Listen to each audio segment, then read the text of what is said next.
Welcome back to the Hotel Orloff, ladies and gentlemen. May 25th, no, I was about to say May 25th, 1977. No, today is May 25th, 2025. But when I say May 25th, I want to say 1977 because in my mind, that date is associated with the release of a movie that had a tremendous impact on my life.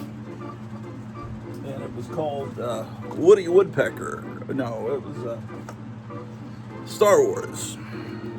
Now, I know that May the 4th is the official holiday for morons to celebrate Star Wars, but that's just because it sounds like, if you say May the Force be with you, it sounds like May the 4th be with you if you have a lisp. But no, May 25th was the actual release date. Here's my, I got this not long after it came out. It's color film. It gives you about, I don't know, no sound. It gives you maybe 8 minutes, maybe 9 minutes of the movie. 42.5 meters of film. A world of home entertainment. Look at that. What's more entertaining than Cave Women from, that's When Dinosaurs Ruled the Earth. You've got Christopher Lee as Dracula. You've got Moses, Popeye, Trog. That's probably Samson, huh? Mighty Mouse and Pirate. Maybe Captain Blood. Mr. Magoo, and that dinosaur goes with her. Ken Films, a world of home entertainment. This is before we had VCRs. This is how you would entertain yourself.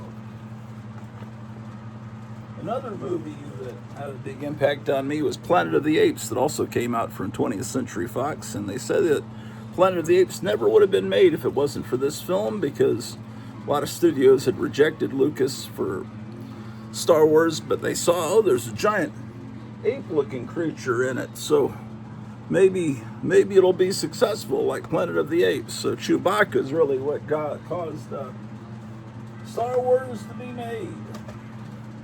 How about that? And here, oh, look at this.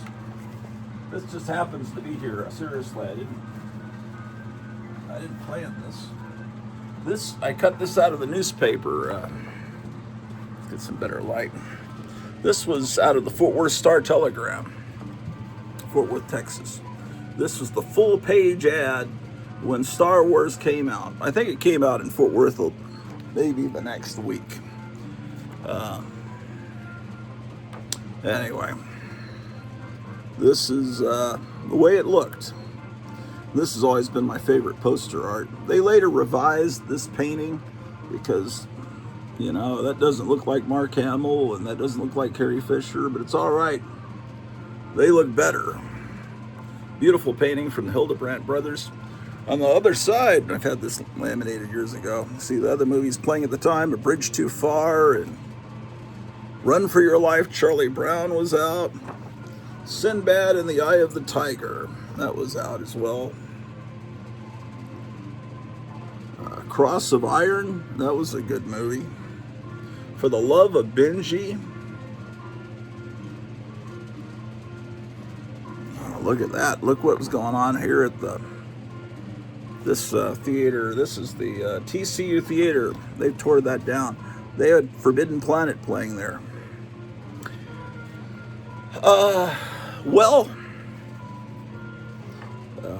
lot of theaters thought Star Wars wasn't going to be successful, but they thought this other movie, you know, especially theaters that only had 1 or 2 screens, which was common back then. They thought, Star Wars, we don't know about that, but The Exorcist, that made money back in '73. Let's get the sequel, The Exorcist Part 2, The Heretic. And so there were theaters that booked Exorcist 2, The Heretic, and didn't book Star Wars. And trust me, they probably said a few choice curse words after that. But, oh well, we're up here in the comic book room, the attic. It's Kind of a hot, steamy day out there, outside. It's not too bad in here yet, but still early. We're having trouble with our air conditioning. The air conditioning is on the fritz. And, well, that's the way it is. I set up a GoFundMe if anyone wants to help. And this is the GoFundMe address. You can freeze frame and send money to the, well, I'll leave it up a little bit longer. Yeah. You know, if this show entertains you, send us a few bucks and we'll see what we can do about getting that fixed up. Well, how about that?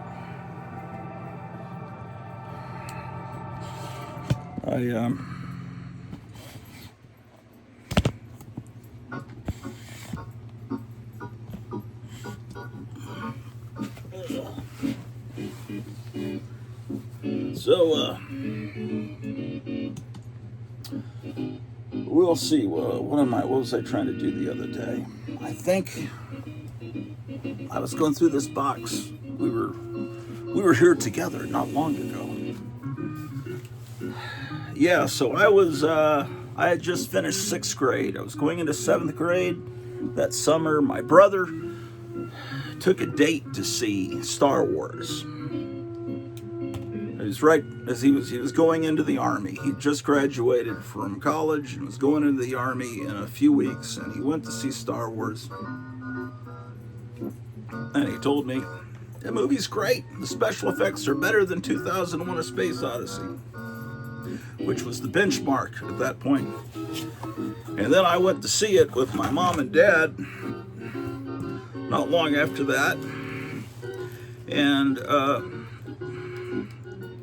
within the first week of its release, Empire Strikes Back, I saw opening day. I remember my dad, I don't remember what my mom thought of Star Wars, but my dad, he said, oh, I saw all that before with Flash Gordon, because he was, you know, they were born in the late 20s, so they were there as kids when Buster Crabbe's Flash Gordon serial came out from Universal, which was great. But anyway.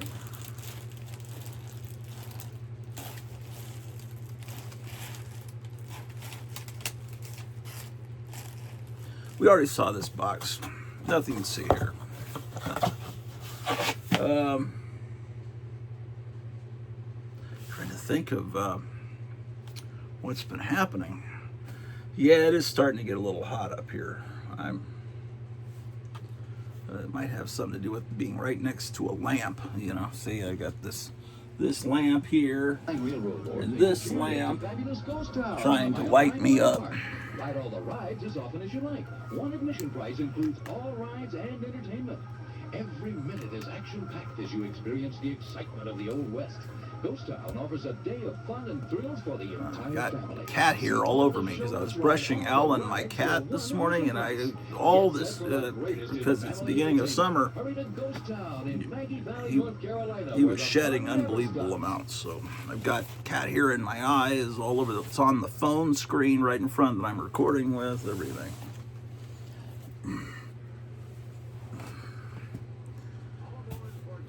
Not that I'm complaining. I love Alan the cat. He's my buddy.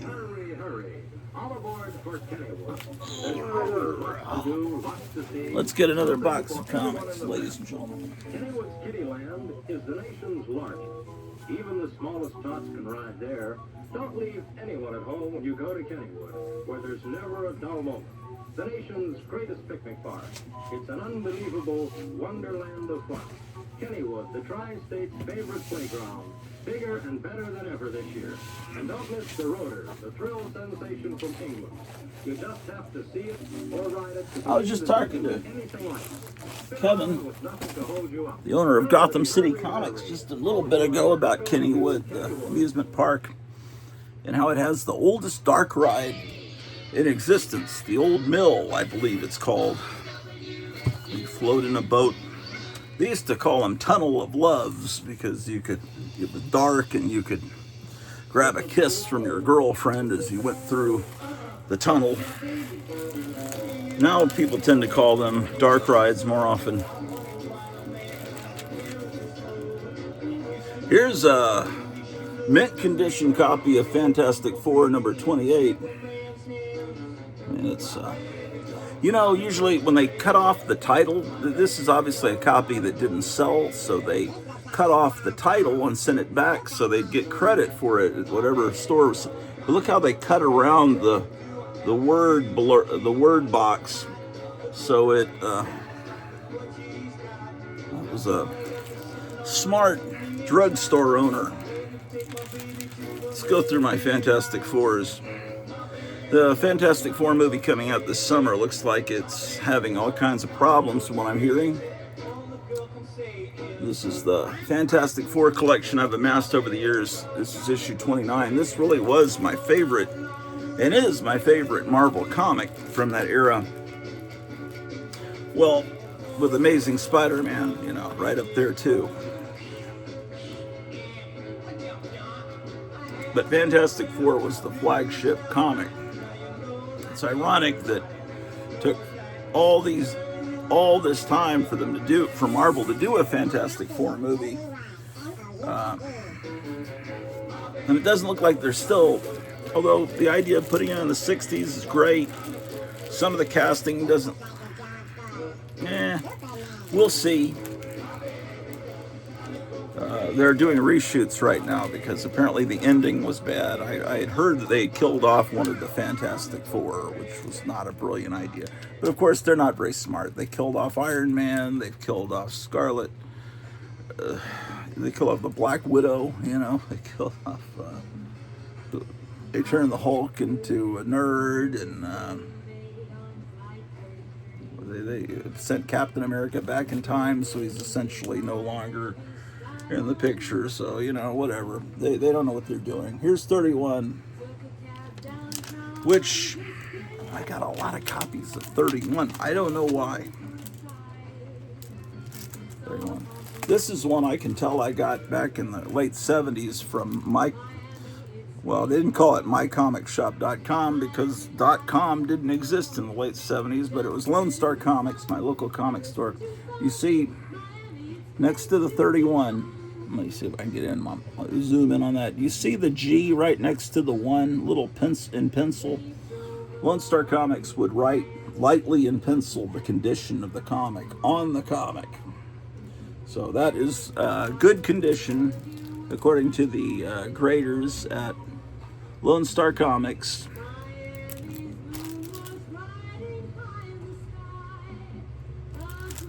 Oh, I see a problem. See that? The thumbprints? That's something. My older brother, I used to call him Fly Fingers. I remember him picking up a copy of Starlog number 1. Because he's into Star Trek, and I had bought Starlog number 1, right? 1976. And I remember he touched the back cover, had a picture of the Bionic Woman, and wherever his thumb touched, the ink disappeared from the magazine. He had like acid in his fingers.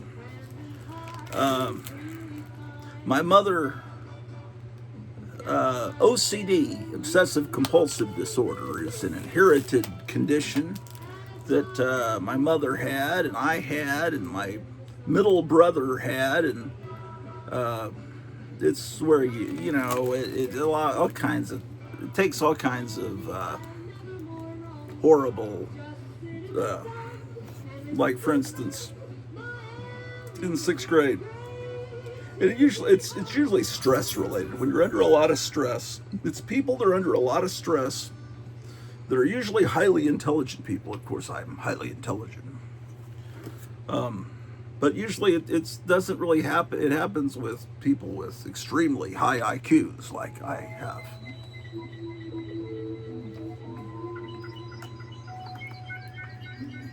But, okay, so here I am in 6th grade. The bell rings to go home. I look in my desk to make sure I got everything.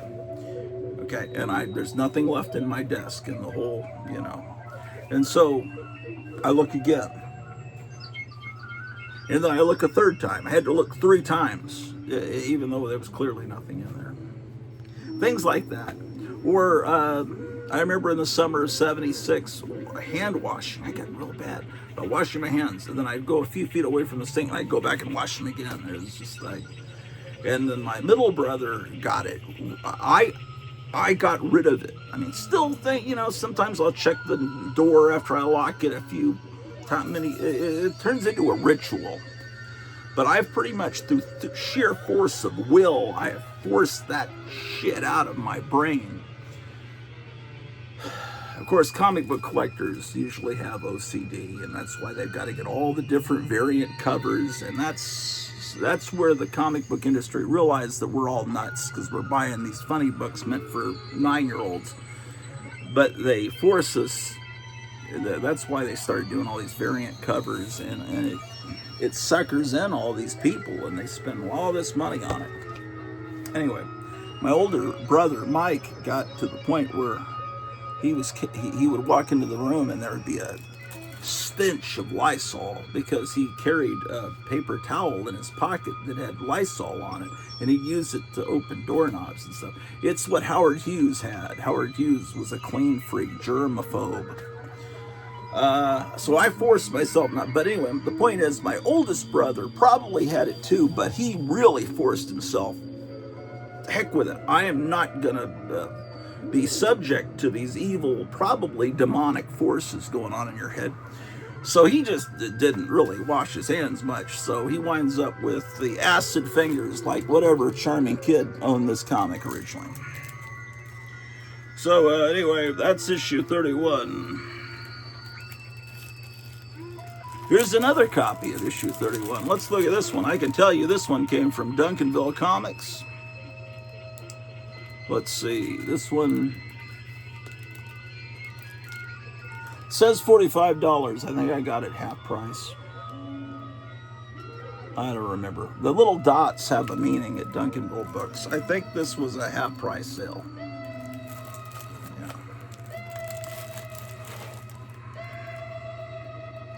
Here's 32.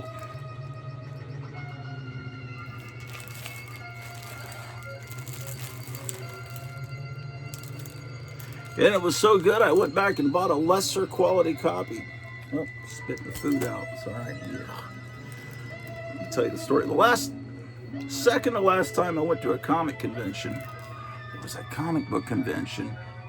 Close enough that I could walk to it. I mean, it'd take me a little while, but real close to my house, right? Pre-pandemic, but anyway, not too much, not that long ago.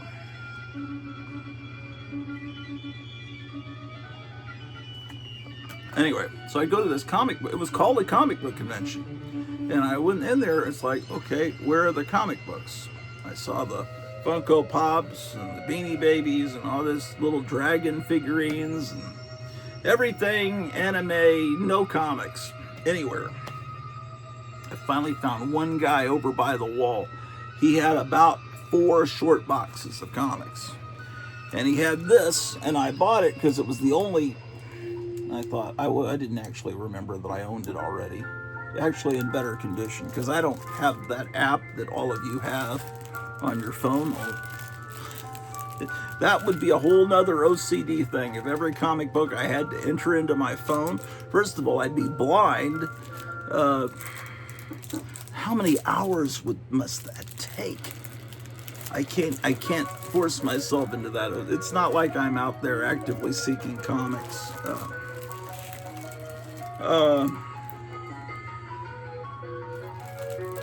Yeah, but it is an addiction. Yes, like, why did you spend $100 on comics 2 weeks ago? Then didn't you know your air conditioner was going to go out and have no?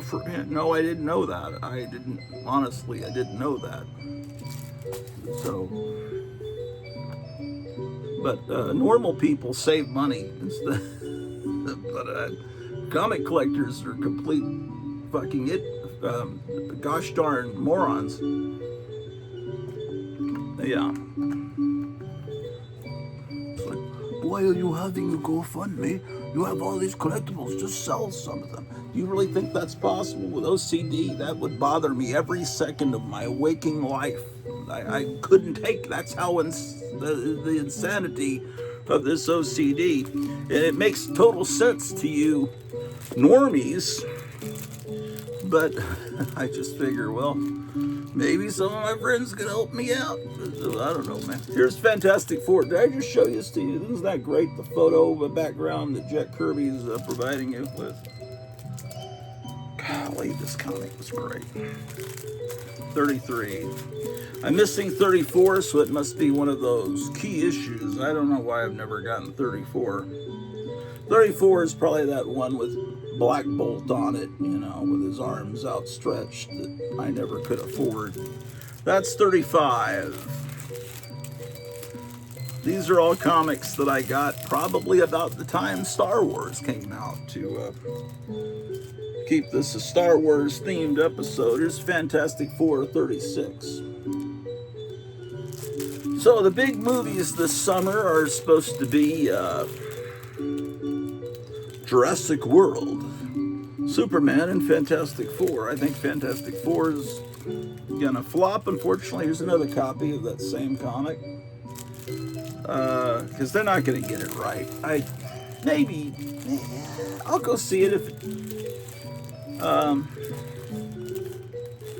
Superman looks real promising. I think it's gonna amaze people. Right now, there's a lot of excitement about Superman. You may not be aware of it, but there's a lot of, especially women and kids, excited about crypto, which I've always known about crypto, so have you. But normal people are discovering, oh, Superman had a dog? That's really cool. I think they made some kids' movies about the super pets, but nobody remembers those. Here's 38. They're advertising the Mary Marvel Marching Society.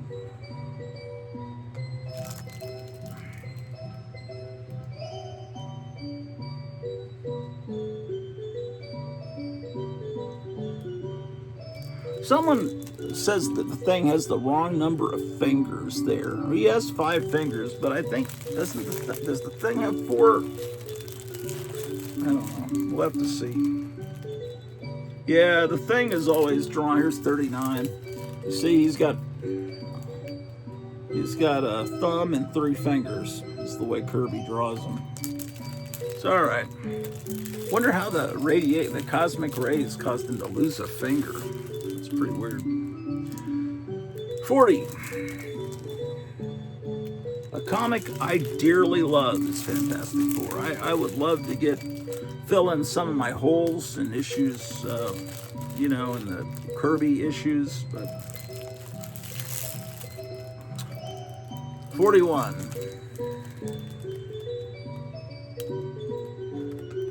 It looks like the thing has uniform up to his neck, and in the trailer you never see him just looking like the thing. So I don't know. It may be a way to try to save on CGI. I don't know what they're doing. I'd like the thing to look like that. I'd like Reed Richards to look like that. But we got this wimpy guy with a mustache, the Mandalorian. Here's 43.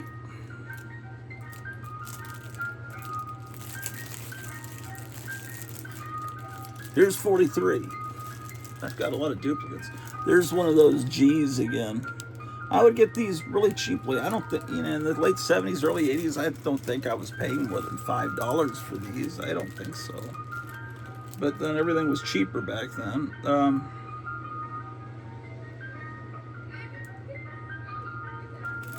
Yeah, how about that? Here's 44. That August 16th date stamp.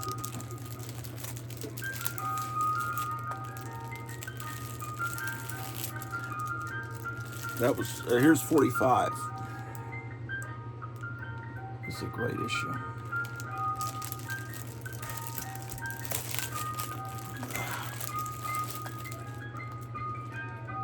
49.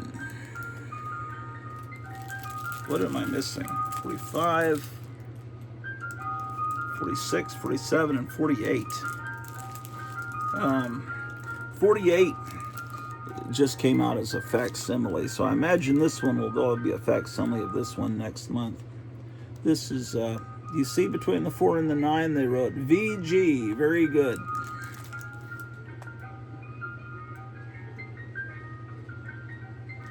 Anyway. Middle part of the Galactus trilogy, which is what they're adapting in this new movie. Except with a female Silver Surfer. Okay, so I'm missing 50, then I have 51, which is a great issue. All these issues are great. This is almost perfection, right about this time period.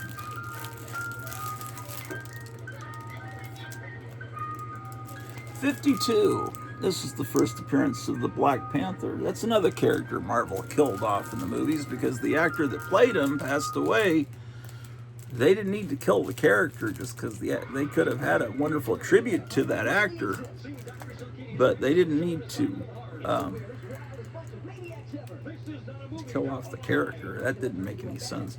Anyway, they wrote next to the 2 and 52 G. So this was good.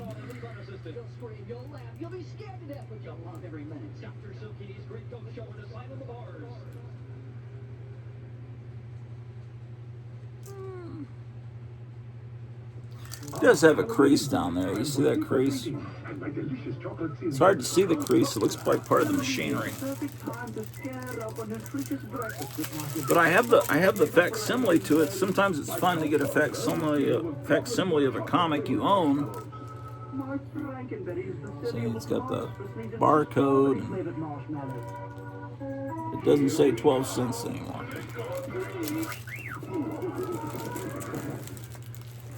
Here's 53. Appointment with Lust. The star that thrilled you in Necronomicon. 54. I think I got this half price. This is one I was looking for years. I love floating heads. DC was really the master of floating heads, but Marvel is showing they can do it too.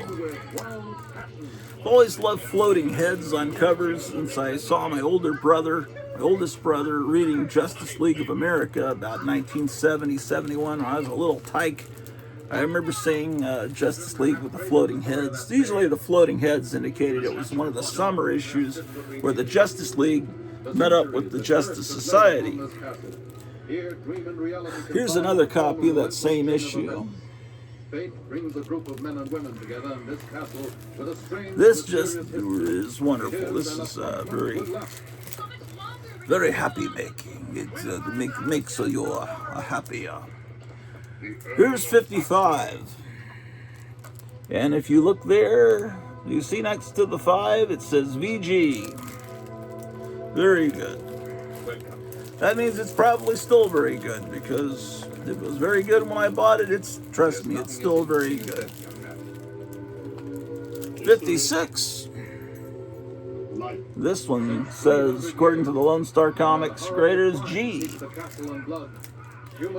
Don't worry, mycomicshop.com does not do grading like that anymore. In fact, I talked to the guy that worked for Lone Star Comics that suggested, hey, maybe we shouldn't write the condition on the comics to the boss. And they listened, they stopped doing it. 57. They're great. Buddy Saunders, the owner, was a great guy. He was the owner of that shop,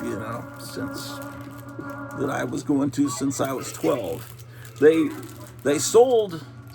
Well, Lone Star Comics once at its peak had stores all over North Texas and even into Oklahoma. But then they stopped having older comics in their store. They took all the back issues out and only had new comics. And that was after the internet came along and put all the old comics on the internet and called it mycomicshop.com. Which sucked for me as a local person. I didn't want to have to go to the internet. I wanted to just get the this one says VG. I just wanted to get the comics and pick them up and look at them and everything. And back then they didn't have backing boards. You could flip it around and look through the bag and tell if it had water damage, you know, waviness. And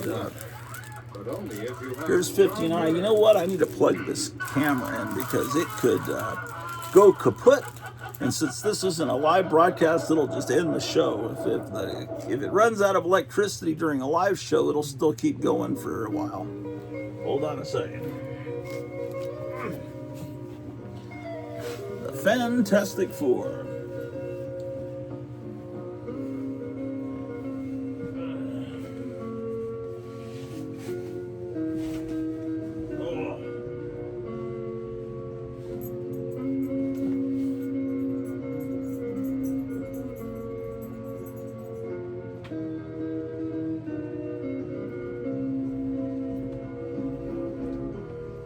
Fantastic Four is what got me into superhero comics.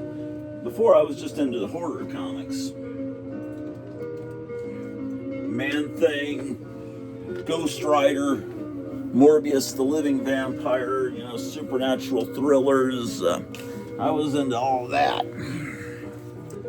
House of Mystery, and then Plop, and then Marvel Treasury. You're plugged in now. Marvel Treasury Edition number 2 that reprinted the whole Galactus trilogy.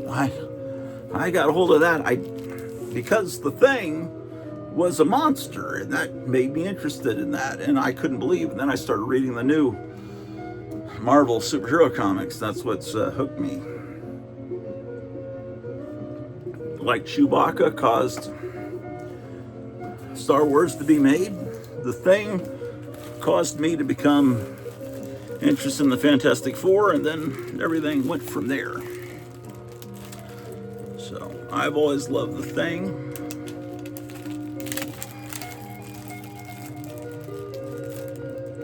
Which one did we just look at? We were just looking at 59, right?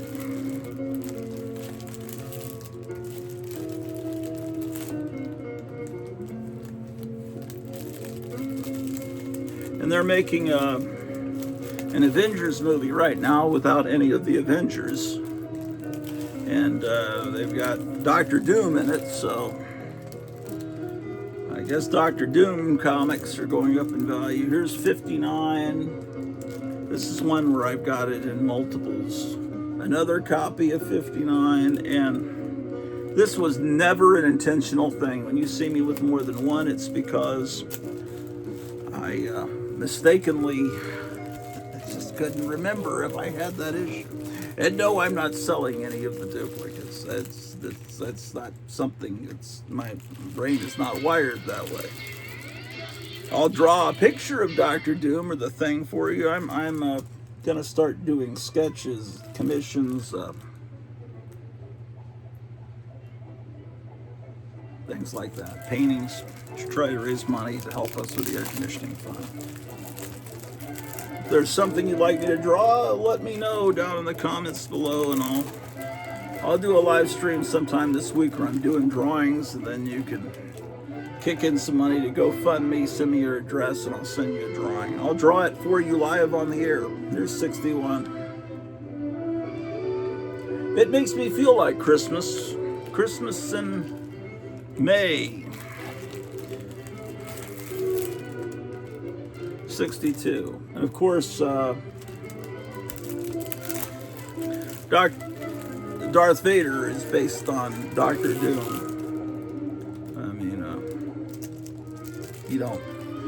That's kind of obvious. 63. I don't know. Has George Lucas ever admitted to it? I don't know. Has George Lucas ever admitted that, see that John Carter poster? Welcome to Barsoom. There's so much in the John Carter novels by Edgar Rice Burroughs that the word Sith comes from those books, because the Sith was a giant Martian mosquito. Bantha, the big hairy elephants in Star Wars. There were these 8-legged Martian lions called Banths. Boy, it's hard to say that. Banth, with no A. They were called Banths. And then there was, well, the kings on Mars were called Jedaks or Jeds. As you can see, no, I'm not showing you the same comic over and over again. It's the different copy of the same issue. And here's 64. And so I started buying the new Fantastic Four comics off the rack then in 1974. And that was when Sue Storm had left for a while, and Thundra, who was kind of like Jack Kirby's Big Barda, or like a big muscular Wonder Woman redhead, had taken over. She was a Femazon that had first appeared in Savage Tales #1, a magazine. Here's 65, and it has a VG written there right above the box that says 65.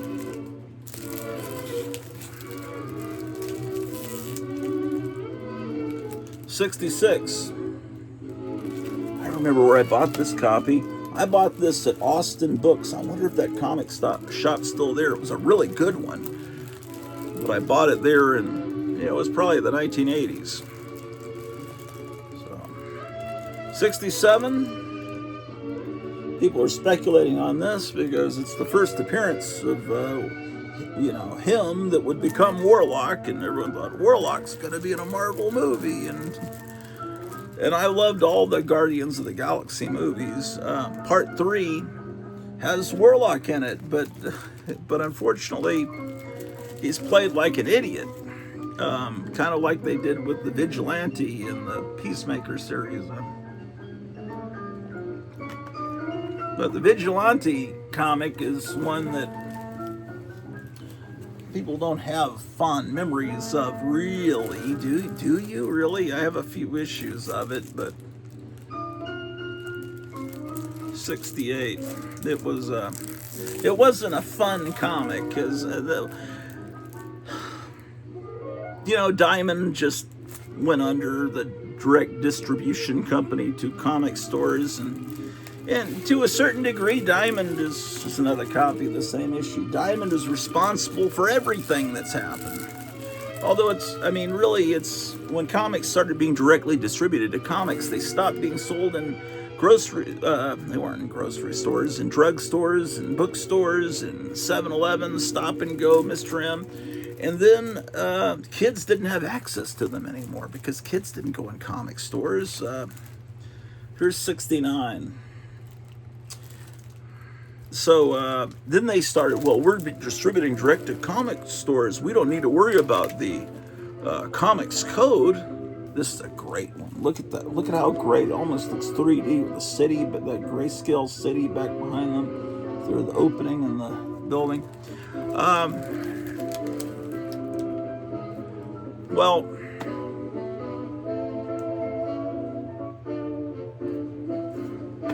They started making these kind of comics aimed at older audiences, like the Omega Men and Vigilante. And we're in the last issue of Vigilante. He does something to himself that you're not allowed to mention on YouTube. And it's like, who wants to read a comic about a hero that that's not fun. Anyway. I think he was actually improved upon in the Peacemaker series, having him being portrayed like he's an adult. Why is this so thick?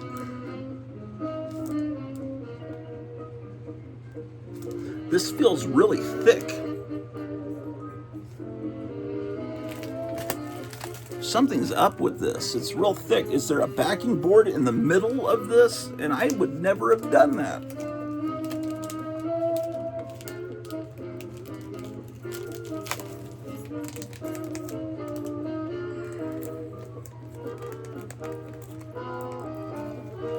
I need some scissors. Well, to heck with it. Let's fold it over. What is... Oh, it's got a clear back. Look at that. It's got a clear backing board. I didn't know I had any of those. That's pretty neat. I've heard of these. They're pretty expensive, aren't they? Well, since we've opened it, let's take a look. Just thinking, what have these bastards done? Why it? Sometimes a book that has a Mark Jeweller's insert feels thick like that, but Mark Jeweller's inserts weren't in comics during this time period, and they wouldn't feel that stiff. February '68.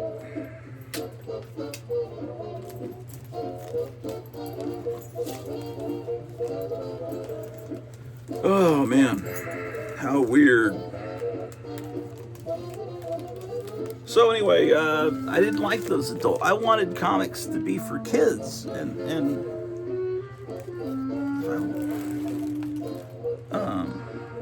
I mean, yeah, there were underground comics, and I appreciated those and loved those, but there shouldn't be.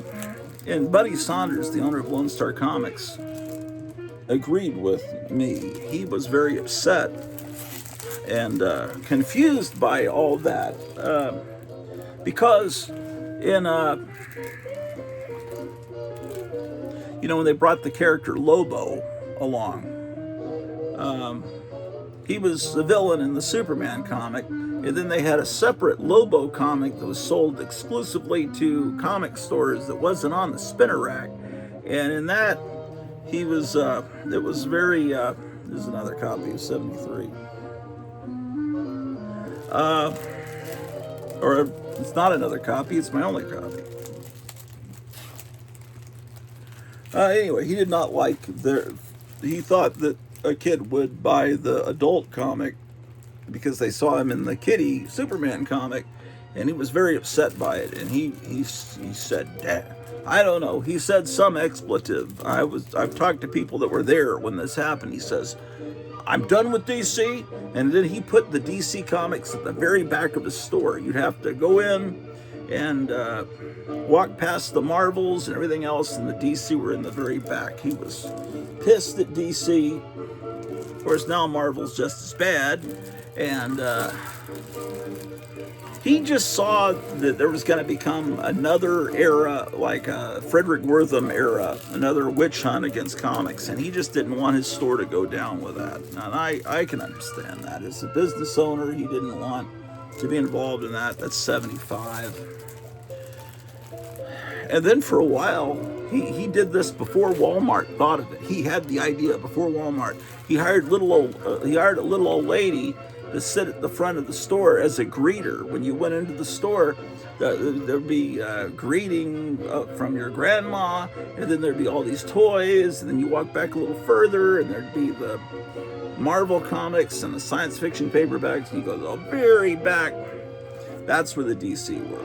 There's another copy of 75. Oh. Incredible. So, 76.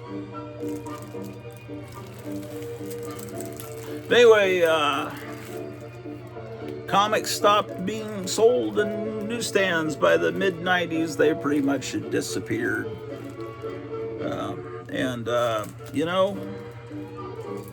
By then, the 90s, the comics were kind of crummy, I thought. 77. And the other thing that killed off comics, obviously, was home video games. Let's be honest. Comics were trying to struggle to compete with that, and they did not win. And now there's another copy of 78. The comic industry is pretty much critical. It's not gonna, I don't think. 79. I don't think they're gonna be around that much longer. But who knows? 79.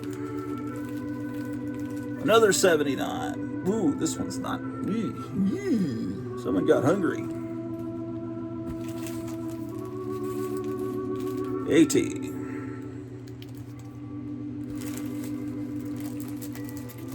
If you play Christmas music, you feel cooler. If your air conditioner's not working, play Christmas music. 81. Did I mention there's a GoFundMe?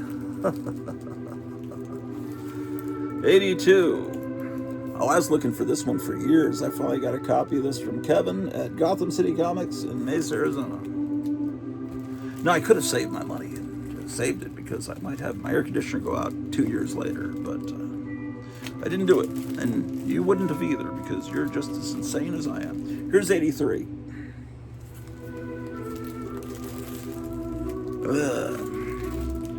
Here's 84. This is a classic Doctor Doom cover that's going up in value. I suggest you invest in it. Here's 85. There was a great period there where Kirby was inventing new characters every issue, and then he wanted a raise and was not granted it. Stan Lee said, Martin wouldn't give you the raise, but here's what you do. Just draw bigger panels, then you won't have to work as hard. We also didn't create any new characters there for a while because then, and he started holding on to his ideas because he thought, well, I'll switch over to DC and maybe they'll treat me better. Of course, they didn't. Here's 86 with a wonderful February 13th date stamp.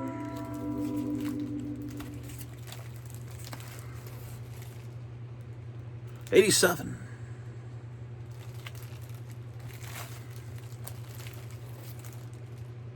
88.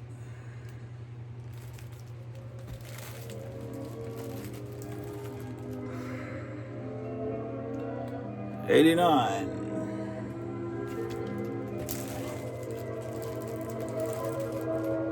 90. Getting towards the end of Kirby's run on Fantastic Four. 91. You'll never convince me that Kirby had not seen that Star Trek episode where the piece of the action where there's another planet where everybody is a mobster because some previous starship had left behind a book about the gangsters, the mobsters of the 20s in Chicago, and they left it behind, and that's part of their sacred rule you're not supposed to break. The Prime Directive, I think it's called. You're not supposed to mess up, influence, pollute cultures on other planets. And he left the book behind, and it kind of became the sacred Bible. You know, they turned it into like Joseph Smith's golden tablets or something, and then they all became gangsters based on this book that had come from outer space. This is an interesting idea. That anyway, this is where the Thing has to fight, and that's actually kind of combining several Star Trek episodes, isn't it? The one with the Romans and the one with the mobsters. It's I'm not saying Kirby's stealing. It's just you can tell where his inspirations are. Like with Commandy, you can tell, oh, that's Planet of the Apes. But oh, here's another copy of 93. But he it's Planet of the Apes. But Kirby said, I never saw Planet of the Apes. But it doesn't matter. You know what Planet of the Apes is about because you exist on the planet Earth and you see magazines, TV commercials, radio commercials, you know. Need to see the movie to know the general concept, and the Statue of Liberty shock surprise ending is no longer that surprise ending was spoiled for me in 1973 by my brother Mike because Planet of the Apes was coming. Ah, shit! The dog knocked that over. Sorry, excuse my language. Planet of the Apes is going to be shown on CBS for the first time, right? And it would require me to stay up till 10 o'clock on a Friday night. My mom would not approve of that, right? Or maybe it was 9 o'clock. Anyway, something ridiculously early that would be no problem for any of my contemporaries in third grade. But my mom, I had a set bedtime, which I think was 9. I think that's what it was. I had to be in bed by 9. And this Planet of the Apes would require me to be up till 10 to see the premiere of Planet of the Apes on CBS. And then it seems like a couple of weeks later, they had Beneath the Planet of the Apes, and then they showed all 5 movies over the span of a few months on CBS Friday nights, and that created a whole new wave of interest in Planet of the Apes for kids my age. Planet of the Apes was a big success in the 60s, but it seems like the success was even more in the 70s. Toys and everything came out for the kids that saw it for the first time on television. And then Star Trek was put into syndication about the same time, and all the kids got excited, and adults got excited about Star Trek, and all the toys and model kits came back, or new ones were made. And Star Trek and Planet of the Apes were 60s things, but they had resurgence. Although the later Planet of the Apes movies, actually, I guess all the Planet of the Apes movies came out in the 70s except for Planet of the Apes. Beneath came out in 70, right? Escape was 71. They came out pretty quick. Conquest was 72 probably, and I think Battle for the Planet of the Apes was the very beginning of 73. We were still in Virginia then, so end of second grade, 72, 73 school year. That was not, they petered out, trust me, by the time Battle for the Planet of the Apes came out. Anyway, they became huge phenomenon. Planet of the Apes, Star Trek, wacky packages were, and Lost in Space were my life. And these comics that I was discovering. Here's 95 in third and fourth grade. Wonderful years.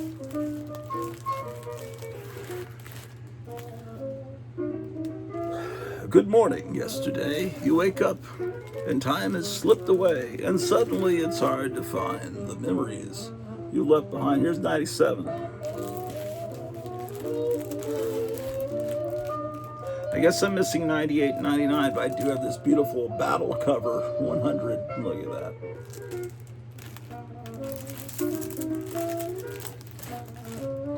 '101.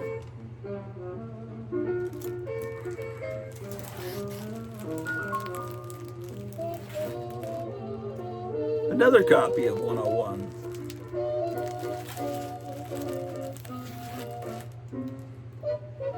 '102.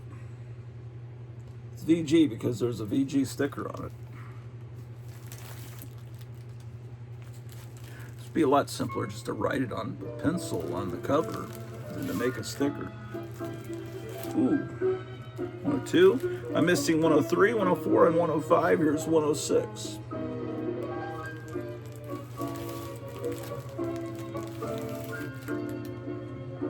Missing 107. Here's 108.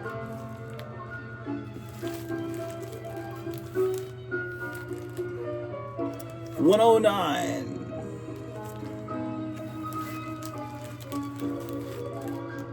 Missing 1010. 1010.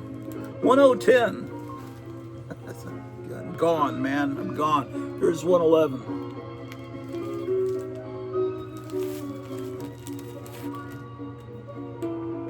Here's another copy of 111. Now, that star means it was bought on an American Armed Forces PX. Was it AFES, American Armed Forces Exchange, whatever. PX, like a big Sears or Target on an Army, Navy, Air Force base with magazines. Well, they used to have magazines and records. I don't know if anyone has magazines anymore. They have clothing, everything. That's where you would shop if your dad, or I guess nowadays your mom, is in the military. My dad was in the military, so I bought a lot of comics. This was not a childhood purchase. I wasn't buying Fantastic Four at this time period. In fact, I was probably about 4 when this issue came out. Anyway, they would stamp your comic when you bought it. Now this, which I don't consider that a flaw, I think that's kind of cool. Someone must have been trying to sell this at a garage sale for 10 cents, right? 5-cent discount, so there's a little bit of writing there. I find that kind of charming in a way when I see that. Part of the history of this comic was being sold at a garage sale. I don't know what to tell you. This is very good, fine. Center detached top. So that means that the staple on the inside, the The inside wrap but it's attached to the bottom. I assume that's what they're saying, which isn't a huge problem. That's not the end of the world. Still holding on. 115, this is the end of the Silver Age, because to me the Bronze Age starts when this corner box goes away, and any comic that's 20 cents, 20 cents on, I consider that the Bronze Age, in my opinion. This one I got at a discount, but I think I got it. This was the most expensive comic I ever bought at the time, a few years ago. It's from Comic Book World in Kentucky. This is Eric Breen's store, and I'd always wanted this Fantastic Four annual from 1963. It just from the time period of the Kennedy ass. I don't know if you're allowed to say that word on YouTube. YouTube is not a really very free speech platform. With another ass, and then a nation, about that time period. This is interesting. This is the back. There was I'll show you. These Fantastic Four, they're like indexes, right? At number 2. The back cover, though, on this one, they reprint this is the original cover design for this annual, and this is the original artwork that Kirby turned in. So they printed it here, so it would have looked something like this.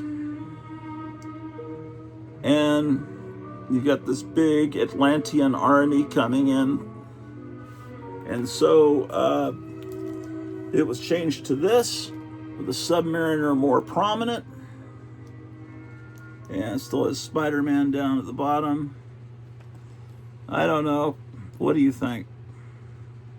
This Spider-Man pose might be better. I think they're both great. I guess I can see your I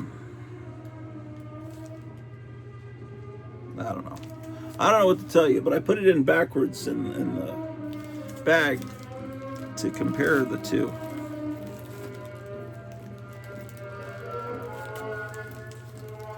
Well, I'm enjoying showing these to you guys.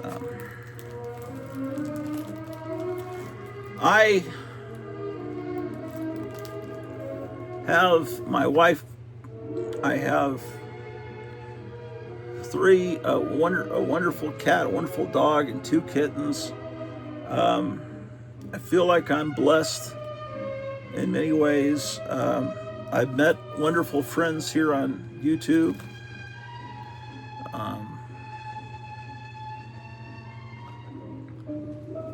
I have a great friend back in Dallas. I need to call him more often, Gerald. I don't think he watches this show. I don't think he has any interest in comics. But if you're watching, I love you, Gerald.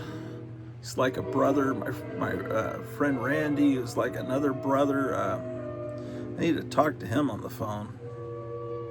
And Jim, and back in Dallas,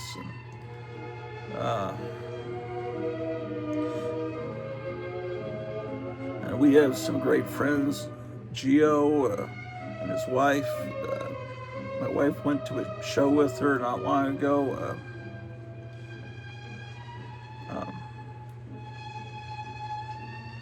But for the most part, my friends are here online, and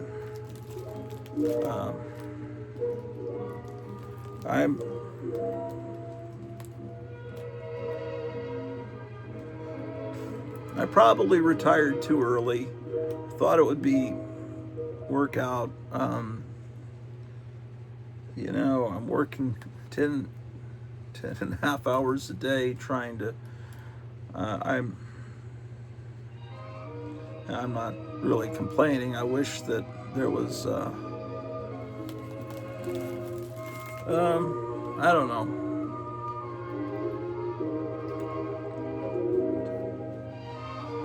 We'll figure some way out of this. If you would like to help with a GoFundMe, just, if you can. It's tough for everyone. I think things are going to get better with what Trump's doing. I wish it would happen quicker, but you know, you've got a ship that's sailing in the wrong direction. It takes a while to turn it around, you know. This is Fantastic Four Annual number 2 from 1964.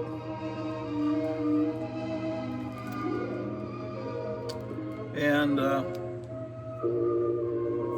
looks like it was once owned by Bill Mobley. When I see these signatures on comics, usually it's there to keep it from being stolen by a little brother or older brother, or so they can lend it out to their friends and get it back. That's usually why you see names written on comics. When it's got a last name, I'm thinking it's maybe so they can lend it to friends.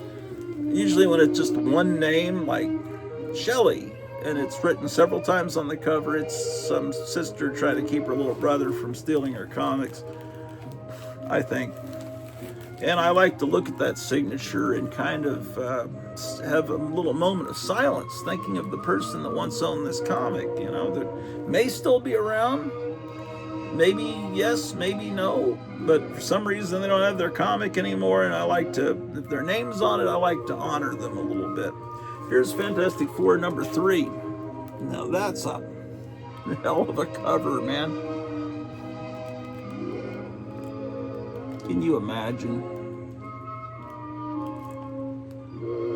It's the wedding of Sue and Reed.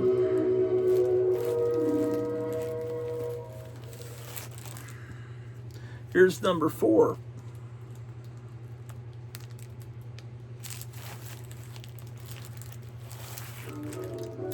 Here's number 5.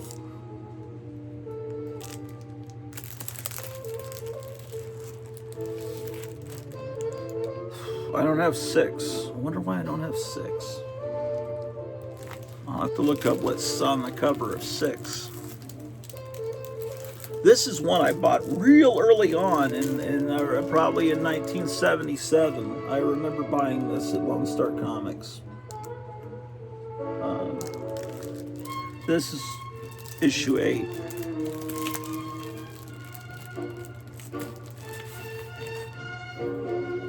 Issue 9 has the logo they used for a lot in the early 70s, early to mid 70s. I wish I had a better copy of this. This was a promotional comic put out by ABC, promoting the Fantastic Four, King Kong, George of the Jungle. Basically, their Saturday morning lineup for 1967. Casper, Spider-Man, even the Flying Nun. So they reprint a Fantastic Four story. They draw it really good. The artist is really good for George of the Jungle in there. Okay, we moved to Fantasy Masterpieces. This reprinted old Marvel stuff. By the 4th issue, they were reprinting some Golden Age stuff. In addition to some monster stories. They would clean up the Golden Age stuff a little bit. Even back then, there was censorship going on as far as when the Japanese were drawn to look like devils. They would kind of alter the artwork a little bit.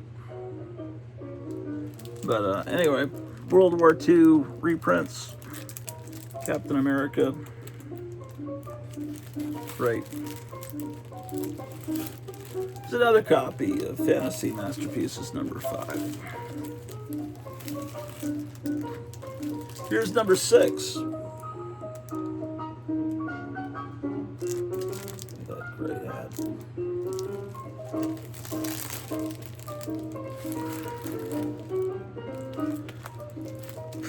I'm missing 7 and 8, really? Those are comics I really honestly should seek out. Here's number 9.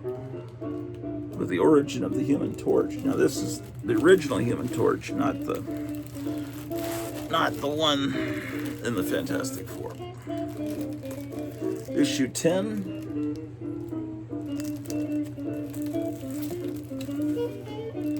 Here's another copy of 10 that has the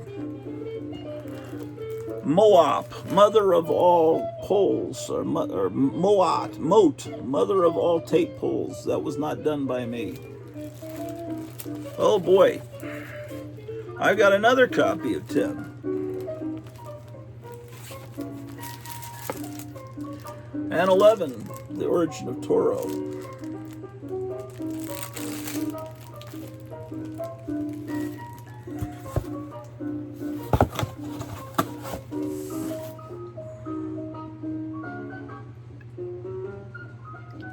See that? My pinky extended.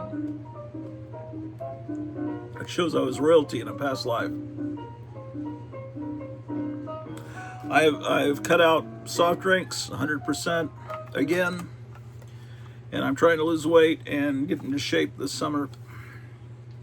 So that is something I got to do. So.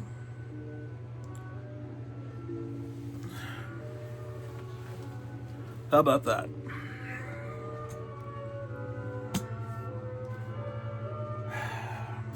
Okay, Fantastic Four.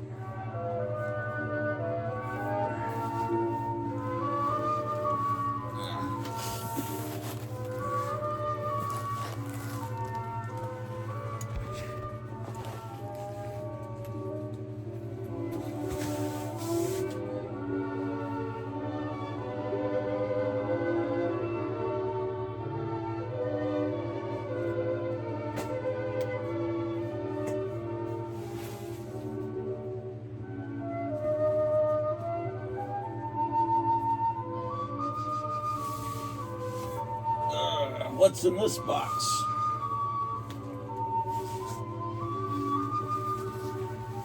Hold on. This looks like I got a file.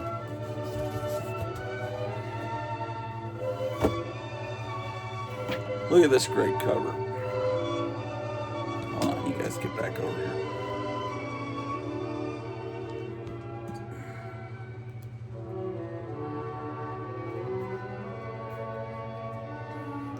It's really this horrible, ugly Canadian humor comic. I mean, really bad artwork. But the back cover is brilliant. So when I get a bag, I guess, and the inside is just kind of this kind of junk. I mean, it would be completely a worthless comic, except this back cover is so brilliant. So this is the side that you would have out, and this is definitely worthy of being on a wall. It's just problem with it is they made this comic too tall, so the previous owner had it in a box and it got crunched because it's taller than the average comic. So if you have it in a magazine box, it'll be okay, but a regular comic box, it's got to get crunched. Let's get that in a magazine box. That's where it's going. Oh, this one. Oh my gosh. This box, this must be continued from another box. It's Marvel Collector's Items Classics. This later became a comic called Marvel's Greatest Comics that reprinted Fantastic Four stories. But when Marvel became huge in the 60s, in the pop art productions era, they started reprinting some of the earlier stories that maybe kids had missed because there were no comic stores. You couldn't get back issues. You could go in a used bookstore or maybe garage sale, find the old comics, but Marvel was reprinting their earliest issues for the kids. So this is a cheap way this is a Silver Age comic, but it's a cheap way to get these early issues and read them, and it still has the feel like you're reading the original comic, but you can get it for a ridiculous fraction of the cost of a real book. Hold on a minute. There's a cat here on the screen. I gotta blow it off. It worked. Here's number 6. But I just got another copy of number 6 from Night Tiger as part of a big box of comics he sent me. So this is the one he sent me. So I'm putting it in after that one. And then here's 7. I've got the earlier issues. They're just in another box. These boxes are not in the right order over here. 8. I gotta do, something. I gotta learn to do the thing that everybody on YouTube does when they're talking. They'll look to the side. I really love Marvel Collector's Item Classics. Is that working? You notice when they're talking, they'll look to the side. It shows that their brains are, I don't know what's going on. I noticed that. 9.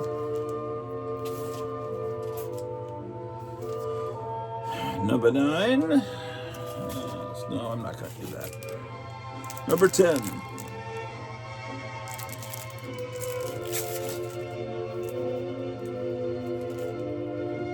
Oh, I'm missing number 11. Damn, that sucks. I got to get 11. I'm going to rewatch this episode and write down the ones I need. Oh, you know what? I've already done it. Look, I wrote it on the top of the box. I need issues 1, 2, 3, and 11. You hear that, Last Frontier Comics, if you get those in. I might have done that also for Charlton 66. Uh-oh, my wife says busy. I need to see what's going on with her. Here's 13. Let me see what's going on, and so because she might need my help on something, I'm going to pause it. Well, I'm back.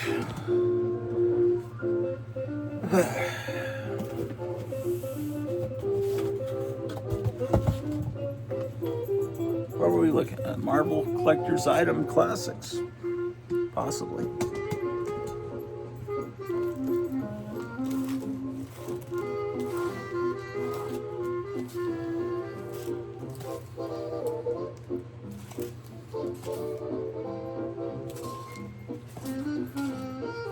What did I just show you, man? I showed you this one, right? Oh, I was noticing I'm missing 11. That's what it was. Well, here's 12.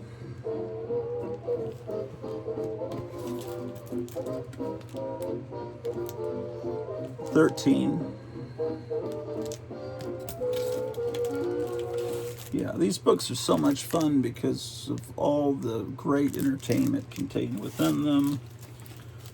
And the original books they're reprinting are so prohibitively expensive that this is probably this is what I was doing.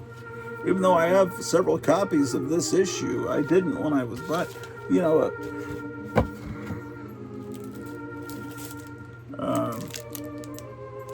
16. No.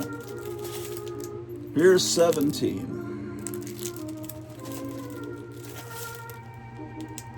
18. Yeah, I didn't show you the early Fantastic Fours because I showed them yesterday. I don't know if you watch every second of every episode. I doubt you do. 19.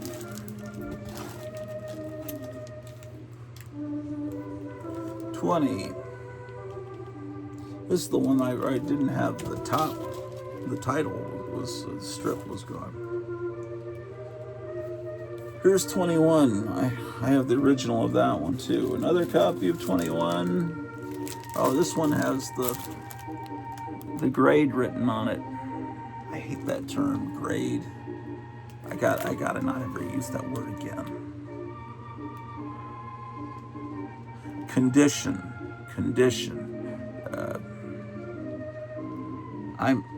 I'm allowing the horrible modern collector ideas seep into my head and calling it a grade. It's low grade. It's bad condition. Yeah, that's why we used to say it. It's in good condition. It's in mint condition. Yes, we've got to get back to that. All of us, we need to do that. Mint condition, poor condition, good condition, fine condition, mint. That's how we used to talk. Remember before CGC, before the grading system, before the dark times, before the empire. 21, yeah, before the cabal, the evil.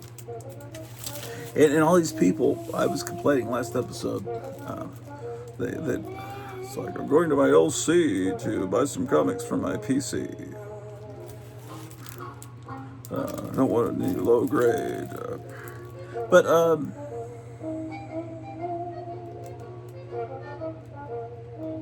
yeah, they called Detective Comics tech. And so I think if we're going to do that, use the second syllable of a three-syllable word, detective. Well, I'm going to do that with all the comics. So this is going to be, the second syllable would be vol. This is vol number 22. 22. And with, I don't know if it happened with 23, but by 24, it's now Marvel's greatest comics. Switchover may have happened with 23. That's the comic I have several copies of. 25. Remember showing you this one, but it just doesn't look as good. The reproduced art. Remember how great that photograph in the background looked originally? 25. 26. 26. 27. Getting into a great time period here. Another copy of 27. There's another copy of 27.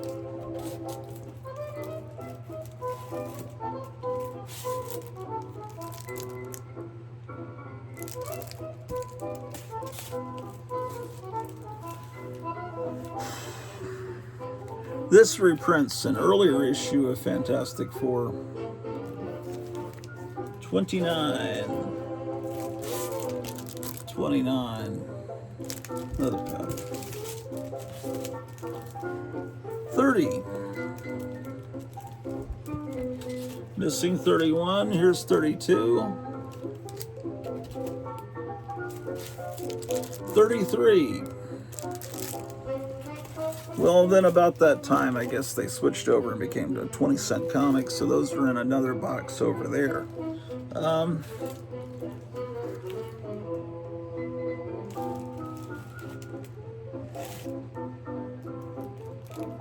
Try to remember, man. This comic was Fantasy Masterpieces, right? I'm almost positive. Anyway, Marvel Superheroes. I'm wondering, why does it start with 12? I think it was Fantasy Masterpieces for the first 11 issues, and then it became Marvel Superheroes. Well, there was a cartoon series syndicated on TV at that point, starting in September of '66, called Marvel Superheroes. So that's probably why they switched over. But this is introducing a new character, Captain Marvel, so that Marvel could secure the copyright to the name Captain Marvel that had kind of been orphaned by Fawcett when Captain, due to a lawsuit from DC, Captain Marvel, who's now called Shazam, was, the DC National was suing, saying that it was an imitation of Superman, and they finally triumphed, and it got shut down in the mid-50s. And then another company had tried to use the name Captain Marvel for a hero that could split his arms and legs off, and that didn't last. But Marvel figured, if there's a character called Captain Marvel, we're Marvel Comics Group, we want to own that. So anyway, this was the first beginning of Captain Marvel. You see, this guy was played by Glenn Close in the Disney movie. Makes sense, right? Of course. Okay, so that's 12, 13. I don't remember what that one was, but I've got 14. And another 14. And here's, it's a great cover, 15. great Marvel character that was never used in the... That was about when things started to go bad. Marvel Cinematic Universe, well, they had an Inhumans TV series that was terrible, and they had Medusa, and from what I was told, they have her hair cut off in the first 15 minutes, so they didn't have to do the CGI of her hair moving around. So, yeah, that, the Eternals, and about almost everything since Endgame has been terrible, like beyond terrible. This is Marvel Superheroes 16 Phantom Eagle. It's kind of like there. I think it was a hero from... Yeah. I think Phantom Eagle was maybe them trying to...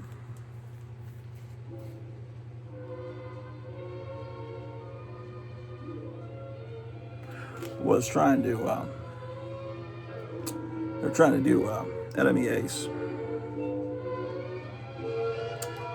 This is a note on the back from Psychotronic Squirt Gun Aaron, because I guess I remember now. I bought some comics from the claim sale that he did, and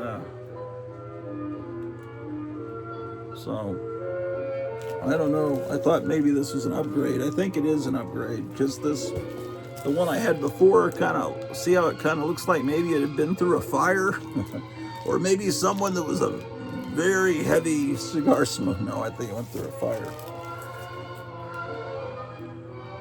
It says, really big thanks for participating in the claim sale. I hope you enjoy these Gold Key comics. There's even a Harvey and one thrown in there. Good taste indeed. Yeah, that's cool. Neat. My gosh. 17. Black Knight. That Psychotronic Squirt Gun did a show where he was interviewing a guy named Sandman Mystery Theater that had lived in Los Angeles right about the same time my wife had lived in Los Angeles, and he was talking about his memories of the early punk rock days of Los Angeles, and my wife had been there in about the same block, and knew a lot of the same people. So she really enjoyed and was like talking to him in the chat, and then. But we haven't gone back and watched the first episode that told the earlier part of so we got to do that. Here's another copy of the Black Knight, another character that has appeared in the Marvel movies, but turned out to be all the people speculated. They just squandered it. Well, here's the first appearance of the Guardians of the Galaxy, but it's not the ones that people from the movies know. Although this guy appears, played by Michael Rooker, but this is the team that was introduced at the end of the second movie. Remember they had Sylvester Stallone, and it's this is the way Guardians of the Galaxy was for the first quite a few decades of their sporadic appearances in comics. I think they got their own title in the 90s, but I didn't read jack squat in the 90s. All that stuff looked terrible. Okay. Issue 19. Look at that, man. It's, see that? Smith and Trimpe. That's Barry Smith. We used to call him Barry Smith, but now he's Barry Windsor Smith. Sir Barry Windsor Smith, Esquire, to you, peasants. But in the old days, we called him Barry Smith. He was a hillbilly from Tennessee. Yeah, buddy. There's issue 22. Now he's pretending to be from England. He doesn't fool us. 23.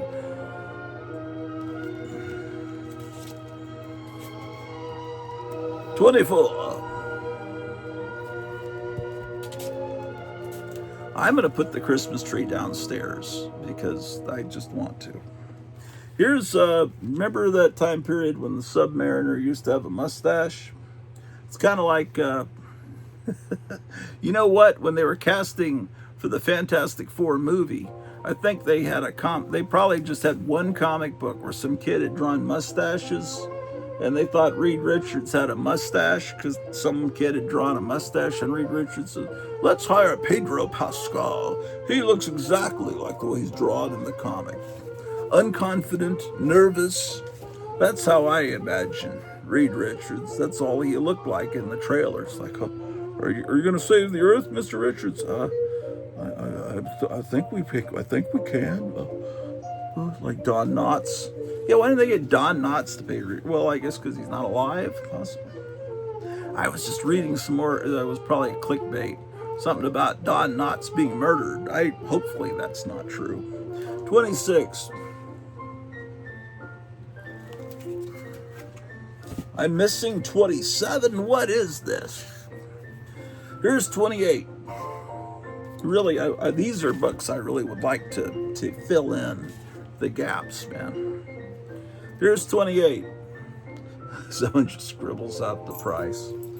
Ah, yes. Ah, youth. The crazy things we used to do. Ah, those reindeer games. 29. We're missing 30. Here's 31. That looks like a good t-shirt design, doesn't it? Am I even recording? Yes. Here's a mint condition copy of Showcase 39. So why isn't this with my Showcase? I don't know. I guess because it's a Metal Men issue. Look at that. CGC says it isn't a flaw to have tape acid and a missing cover. So I would say that's probably a 9.6. Shit. Here's Metal Men number 2. I love this comic. I think that James Gunn is smart enough to bring the Metal Men into the DC movies. Here is number 5. Now, this was either a subscription copy or, see the fold? They'd send it in an envelope. Or it could have just been folded to be put into your binder to hide it from your teacher. Damn, man. The fun they used to have, those baby boomers. Here's number 7. I identify as a baby boomer. I missed it by a year, being born in 65. Technically, the baby boom ends in 64. But I love their stuff. The stuff that was handed down, some stuff that was handed down to me from my older brothers, who were definitely baby boomers, born in the middle of the 50s. It was just a lot cooler than the 70s, although later I've started to appreciate the 70s. It was quite a magical time as well. Here's number 10. I just feel sorry for a lot of these people on YouTube that were kids in the 90s and are nostalgic for this garbage that, these comics that I wouldn't even pay a penny for, that I see some people showing. Oh, the feels it brings me. Here's number 13. Although I think I was saying the other day, Rob Liefeld always hated him, but now he has a YouTube show, and he just seems like the nicest guy in the world. Eric Breen had told me that he's a really nice guy. And here's a really horrible condition copy of the one that I just showed you. Man, I'm missing a lot of Metal Men. 13. I have reprint, one of those phone book size reprints of the early issues, or maybe I haven't. I need to go look and see what I have as far as reprints of what did they call them, DC Archives. I think I might have one of Metal Men 17.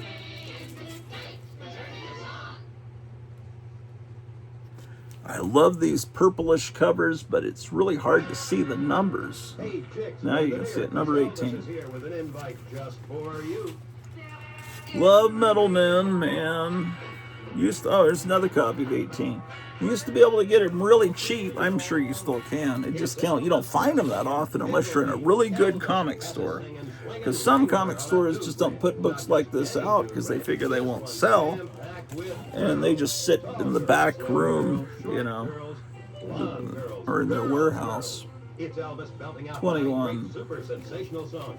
Night Rider, I'm yours. Dirty, dirty feeling. I feel I've known you forever. It's a 22. Elvis Presley in Tickle Me. The funnest, wildest, Another copy of 22. These are all just accidental buys because what the fucking heck? And deluxe color. And hear Elvis sing his songs on RCA Victor Records. Tickle Me from Allied Artists.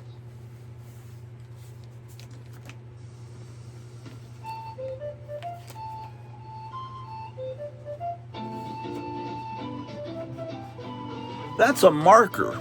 Shit. I thought there was a dead bug.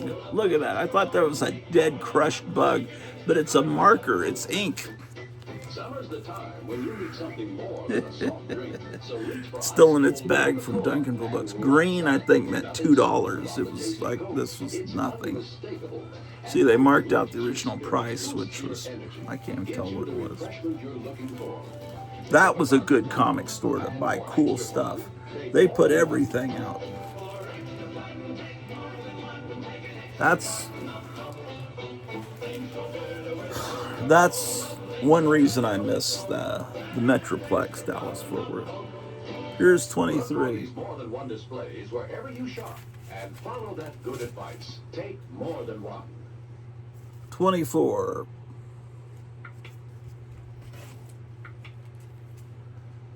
Another copy of 24. Missing 25. Here's 26.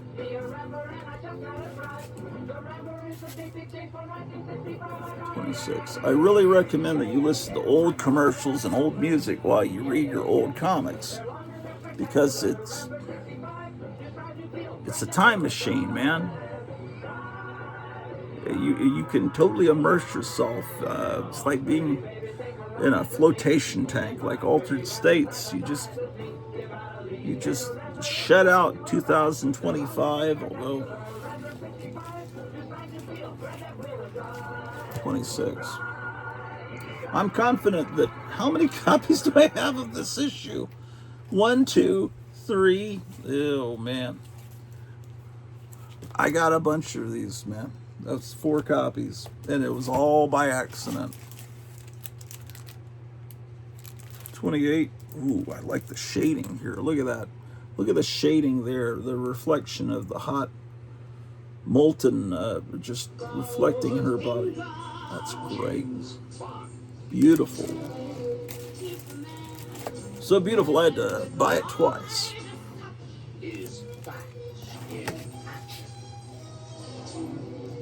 32.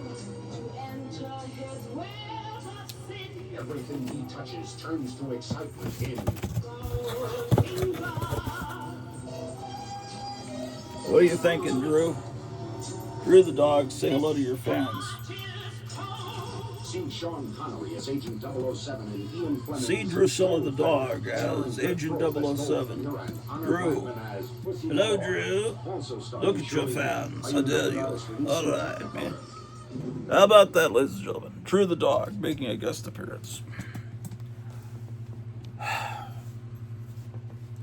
What do you think, man?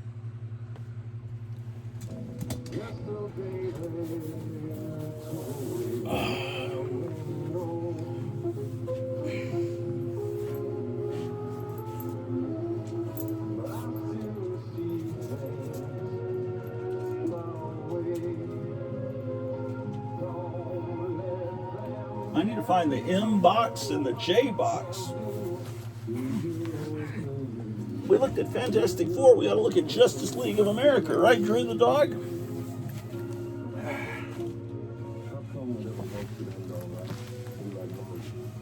Like brass on shoes.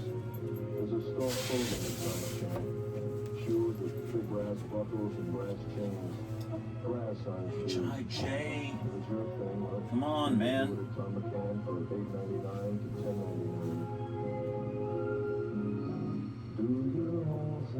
JKLM.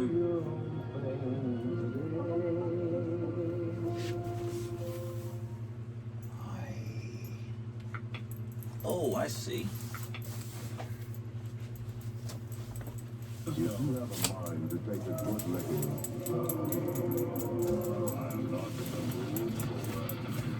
If you can be counted out in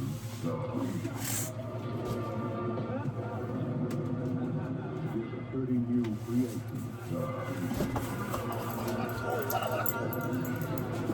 On 2 LPs in one album. Okay. Drew, coming through, man. What the hell was that? Oh, picture of Eddie Lamar fell over. Okay.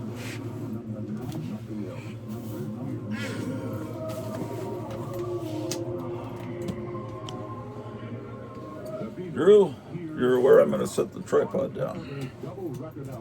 All right, man.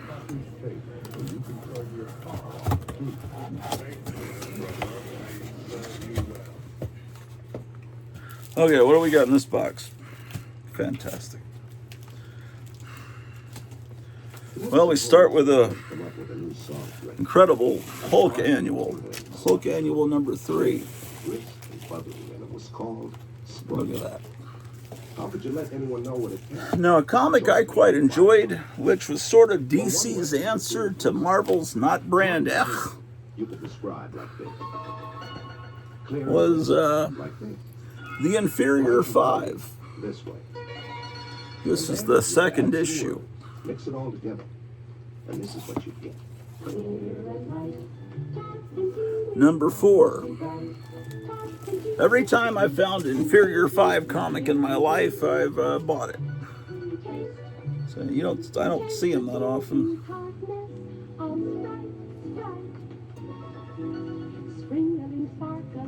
Here's number 6. All these DC heroes are It's from the Coca-Cola Company. ganging up on the Inferior 5. There's the Metal Men. Now, is that supposed to be Iron Man? Oh no, it's got a skull on its chest. What is that character with a skull on his chest? Their leaders are an Earthman with no fear and a stranger. And who's the guy with a Scottish Travel beyond outfit? our time and solar system, into new galaxies, into worlds beyond I don't know. our dreams. Stars Anyway, every week in color. here's another copy of that same issue. Number 7. We can just call this Fear. Fear, because Inferior 5. Well, just like Detective, they call it Tech, we'll call this Fear.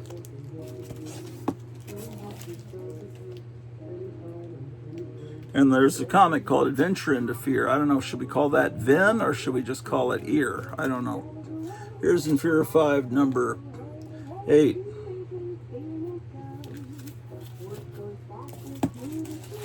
Number 10, they're real ballsy. They have the Marvel superheroes all beaten up. This may be Spider-Man's only appearance. No, that's not true. I was going to say Spider-Man's only appearance on a DC comic, but they had those Treasury editions where Superman fights Spider-Man, but are those really, is that really a Marvel comic or a DC comic? It's a joint thing. But anyway, you've never seen Human Torch, the Fantastic Four. Notice they, see on Mr. Fantastic, they've covered up the 4 logo. You can tell that it was once there. They must have... no, maybe that's supposed to be a magnifying glass. I'd have to open it up and see. I haven't read this in a while. Oh, there's even Submariner's been knocked over the wall. Yeah. I've got 2 copies of that. How about that? Here's Iron Man number 1, but it's not real. It's a figment of your imagination. It's a facsimile.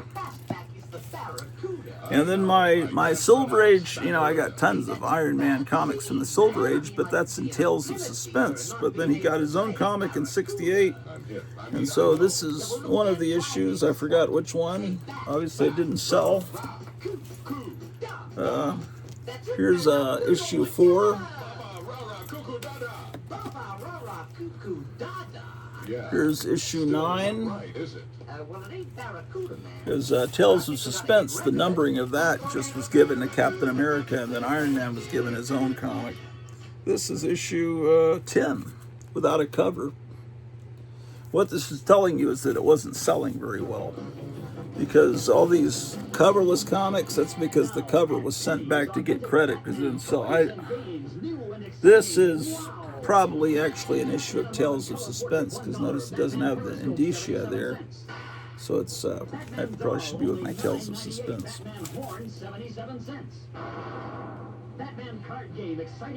This is 11.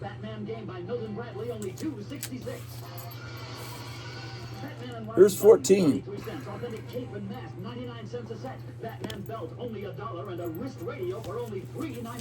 Oh, you're pulling my cord. Now at 7 Big Penny stores: North Park, Big Town, Richardson, Casaview, and Lancaster, Keyston, Dallas, Cemetery South, and Richmond. This is 17. So, some of the Iron Man comics from this era have Johnny Craig art, sometimes just in the inks, but Johnny Craig, great EC art. Sorry, the dog's pulling the cord down. Didn't Johnny Craig do that original cover of the beheaded woman that they were parodying in that Donald Duck thing I just showed you? I think he did. Okay. Here's 32.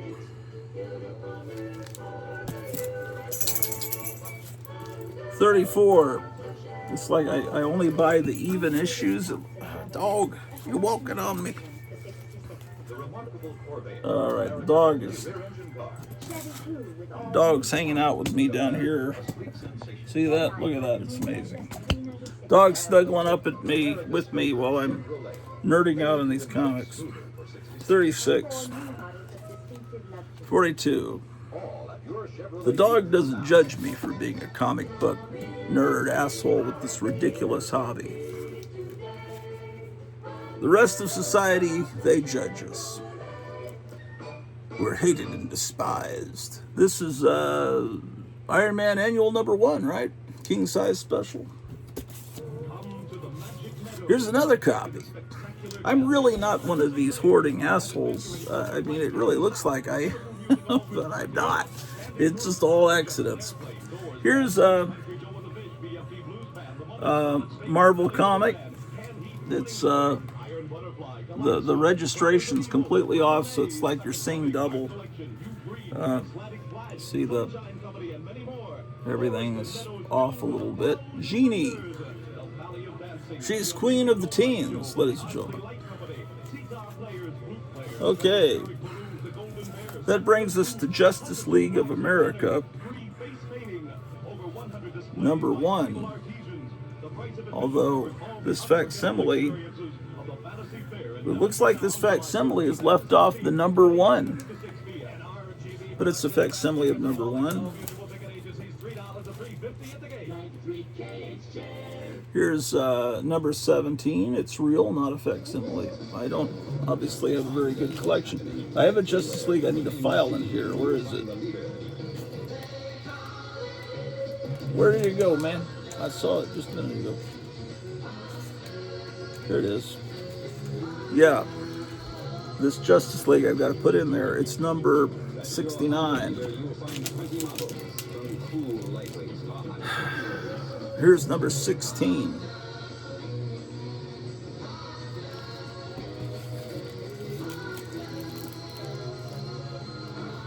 '19. There's a Legion of Superheroes comic with a very similar cover where the heroes are being marched into something across a little bridge like that. And I always thought I need to figure out which cover it is, so you can do a photo, you can do a collage with the two and combine the two covers. 19. If you remember what cover that is, tell me down in the chat below. Here's number 23.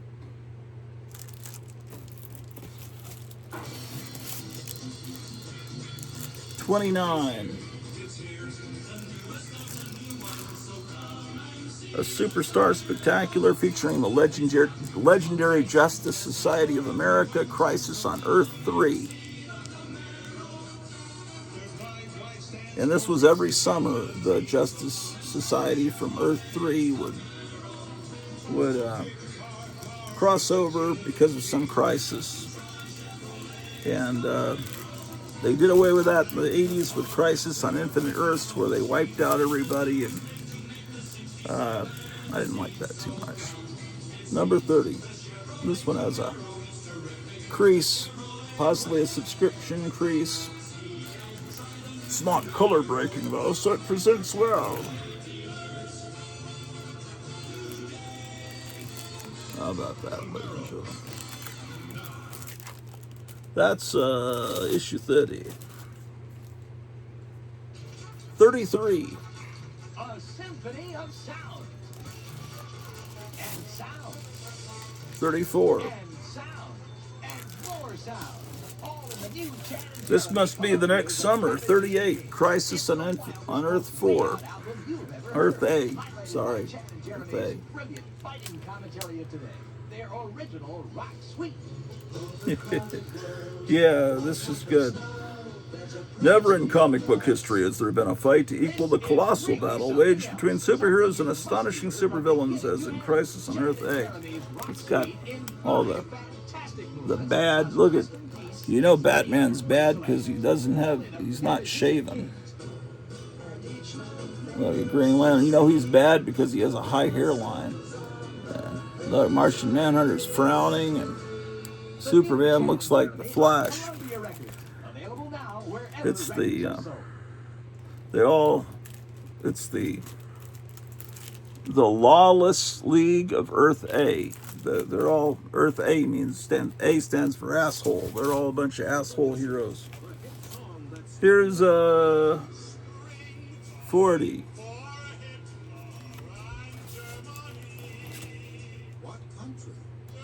43.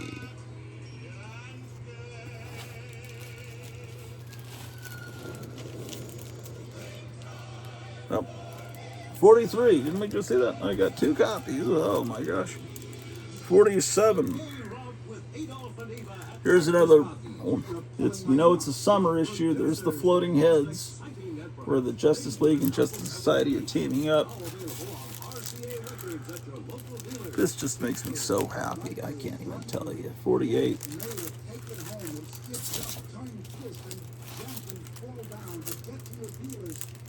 50. If you donated, let's say if you donate $50 or more, I'll do a really detailed, cool pen and ink marker kind of drawing for you. Suitable for framing.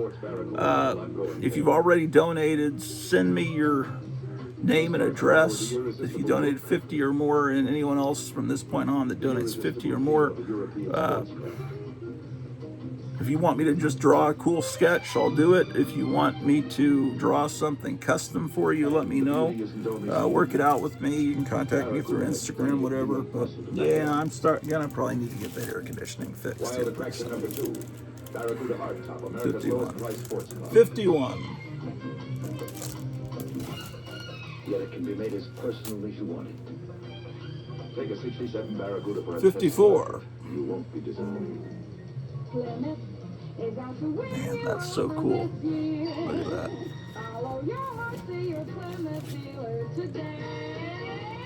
55. There's the adult Robin. Of course, later the adult Robin would be Nightwing, but this is a earlier idea. 57.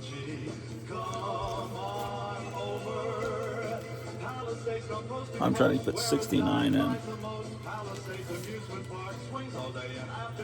58.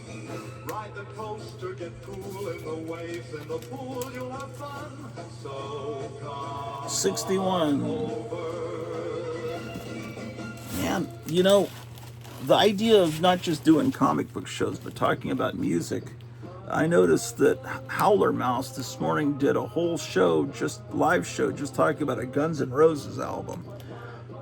I was never, you know, what I think I couldn't stand the voice. I know it's blasphemy. People love that band, and I mean, they're very revered. I just didn't like the voice of the lead singer. I just never could get past that. But I guess if there was a different lead singer, the music's probably pretty good. But I would love to just talk about music. That's just as interesting. I already showed you this one as comics, you know. Or I'd like to talk about both at the same time. It's just 61.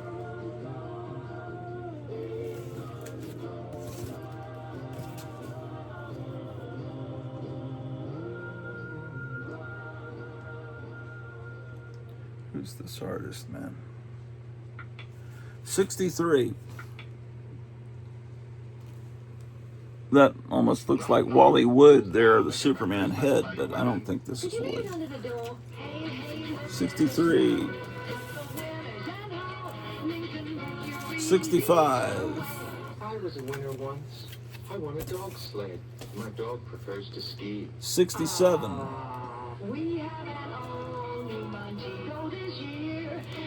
I almost think I saw my older brother reading this particular comic. But it never was him. Wait, that's 67. And the one I'm wanting to put in is 69. I just recently got this from Gotham City Comics. Not realizing that the air conditioning problem would happen, so. 69. Oh. 75. If Lottie Maury married Jimmy Montego, there'd be a Lottie Maury Montegos. This may be the copy, the issue that I saw my older brother reading that time that got me so excited about the floating heads, because I remember it had a white background. And it's right about the right time period, the 15-cent era. This is probably the one. He was a high school senior, and I was 5, maybe 6, you know, like kindergarten or going into kindergarten, and I saw this stuck in my head. 83. Okay, here we're getting into the time period where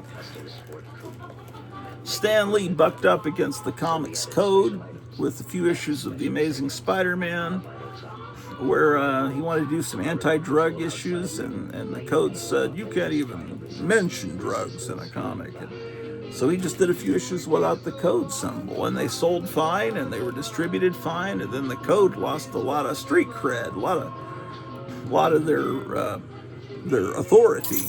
So they relaxed the Code a little bit, and one of the things they relaxed was their restrictions on horror comics, as far as showing vampires and the living dead, and so all of a sudden, as soon as they did that, just like when the Supreme Court relaxed their rules on a type of movie that starts with P, and then all of a sudden there's an explosion of that kind of cinema all over downtowns and drive-ins. Well, same thing happened with comic books. When they relaxed it, all of a sudden horror comics flooded the market. House of Mystery, House of Secrets, just Marvel and DC, Charlton, Gold Key, just nothing, almost everything was horror comics. And even ones that weren't horror comics, like Justice League or Teen Titans or Batman, it looks like it's a horror comic. All of a sudden it's got a black background, and you got it just, you know, you're in a cemetery. It's just like, so that was the era that I was baptized into comic book collecting, in the horror era, where everything was horror. And man, here's another copy of that same issue. How about that? And see, then you still got the black background. Ooh, this has got some heavy. It's kind of bumpy here. That's some. Yikes. This needs some flattening, some pressing. I don't know how to do that, but anyway, it's one of those Justice Society team-ups. Still looks like a horror cover, great. And this lasted for a good number, is 99. Okay, now we've got Khazar. Now, I call it Khazar. I think he was Khazar. He was introduced in the pulps. I know in that early issue of X-Men, Stan Lee made a point to say it's actually pronounced Khazar. But it's, if you know, read a little bit or watch a YouTube video about the Khazarians and history, and you'll see what they were actually playing around with, that name. I think it's Khazar. But, officially it's Khazar.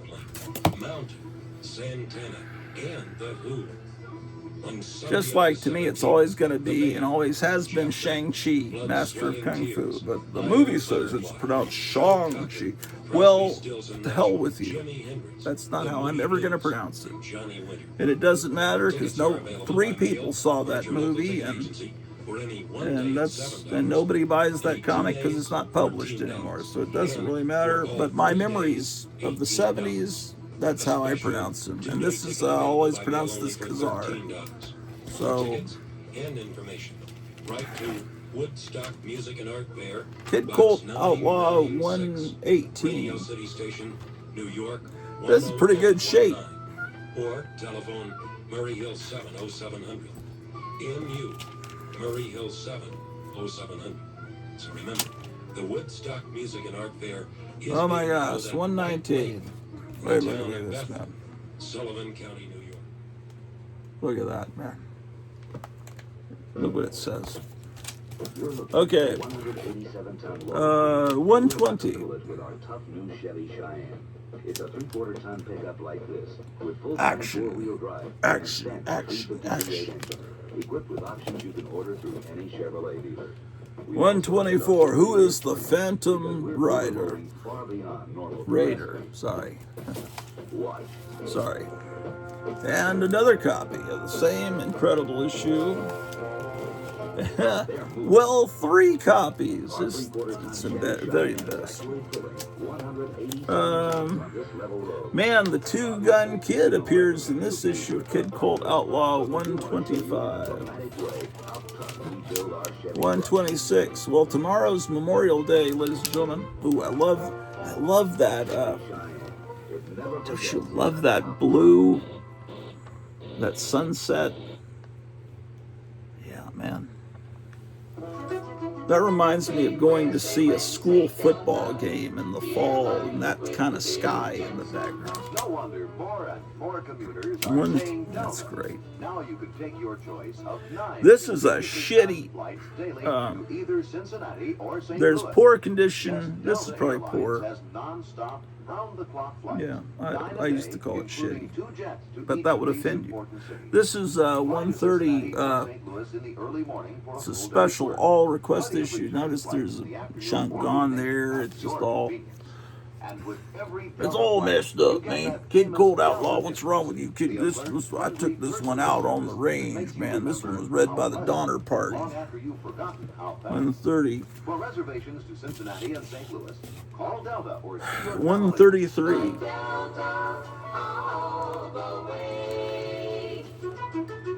I love these old jingles, commercial jingles, man. They make me so happy. 135. All the children's records when I was a kid all had these happy women singers, all the old golden records, Here's 138. It's not bagged and boarded. This is Dave Letterman inviting you to blow off all the tensions from that first week of classes this weekend. Missile firing tag. Post Road on Pendleton Pike. Friday night, I was telling Donald Trump on the phone, just send 100 of these $7 tanks to Vladimir Zelensky and tell him it's over. That's it. This weekend is Team Co. X-ray vision. Road on Pendleton Pike. Friday night from 8:30 till 12. Yours truly. This is David Letterman on the radio. He used to be a DJ. Did you know that? 138. I got a lot of Kid Colt Outlaws. I didn't realize I had this many. 144. It's Kismet, girls. Summertime must give way to school time and all too soon. That's why Blocks invite you to plan ahead with a visit to 147. where you live. For a look at the new jumper selections for fall. This year, the fall fashion focus is on We could jumpers send worn on their own, Zelensky over a blouse or a few sweater of these for pants, $7 Polaris nuclear subs, and we'll give him a little karate course. We'll let him have that little booklet that teaches you how to do karate. And then he's set. Great new colors and the wildest assortment of fabrics and patterns. Here is first DC issue of Korak, Son of Tarzan. And after this, it's Bronze Age, so I have the Koraks in another box. To me, the Silver Age is with Silver Age goes till 20 cents. DC briefly raised their price to 25 cents when they did the 52 big pages. Once they were 20 cents, I put them in these boxes back here. Call the Conqueror, another Robert E. Howard hero. Yeah, I've been in Robert E. Howard's house, seen his house that he was born in. Visit the Shane Company, wholesale diamond importers. Yes, 7th floor, not Roosevelt Building, 9 North Illinois. Cole the Conqueror. This takes place a long time before the Conan stories.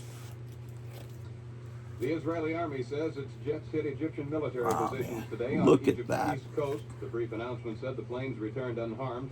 It's the 4th day of aerial activity along the ceasefire line between the two countries. You really got to look at it. You got to determine, is that John Severin or is it his sister Marie Severin? Because they were both wonderful masters of comic art. And they had such similar styles. Anyway. There's been no indication of how long the suspension may last. Here's Little Kids, number 3, which is reprints of older stuff. Other peace moves may be accompanying this suspension. President Nixon meets this morning. Here's Margie, number 36. Someone was. This one's belonged to Marilyn Kelly. Lethal gas is carried by a shifting bridge and forced thousands of persons to flee a 30-mile area from around the her boyfriend town of Glendora. was Clint Lynch. And look, she just writes his name over and over again. Clint, Clint, Clint. Weather, cloudy and cool. The high today 78 degrees. Low tonight 60. The high tomorrow 73. In Naptown right now it's cloudy with. The next thing she'd probably do is start writing Marilyn Lynch. Marilyn Lynch, and she would imagine what it would be like to be married to Clint Lynch. I wonder if there's a way to figure out. I wonder if Clint Lynch and Marilyn Kelly really did get married. In the meantime, she looks like one of these modern singers that tattoos their face. America's Glamour Girl. Look what Marilyn did. It's exactly the size of her finger. And she scribbled there too. That's all right. It's interesting to piece together. That's what girls would do. They would write their boyfriend's name over and over again. And on any surface. I wish it wasn't on the face of this cool cover, but that makes the comic affordable, ladies and gentlemen, for us bums. Okay, I showed you I was showing you Marvel Collector's Item Classics, and I said, I know I have earlier issues. Here's the first issue of Marvel Collector's Item Classics. It reprints Fantastic Four number 2, Spider-Man number 3, An Early Journey into Mystery, and A Tales to Astonish with Ant-Man.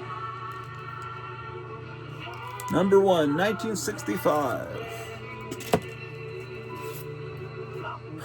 Number 2 has the issue that just done as a facsimile by Marvel, like last month. This is first issue that the Fantastic Four wore their outfits, their uniforms. Issue 2. Oh, and here's another one. This was, I must have gotten this for $15. It's $30, and then I think that means half price. Duncan Gold Books. Highly recommend. Now look at the high quality. It's like putting a really, I don't know if this, I guess this is Mylar. It's real thick. You know, they don't mess around, man. This is issue 3.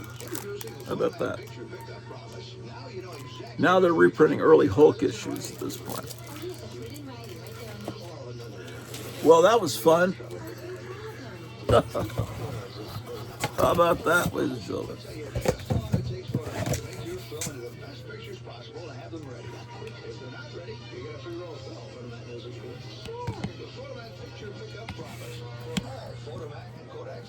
Hold on, Drew the dog. Look at Drew the dog, ladies and gentlemen. A lovely dog, if I do say so myself.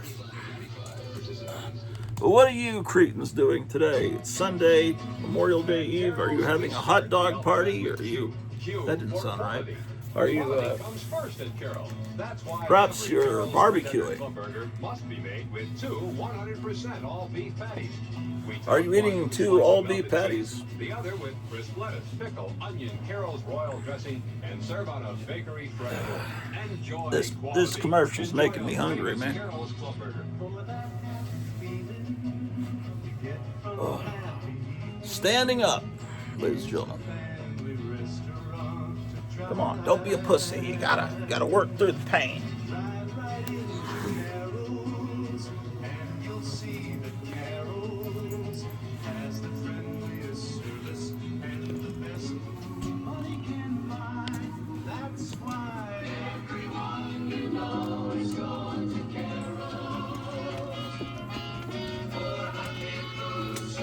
Even Vladimir Zelensky eats at Carol's.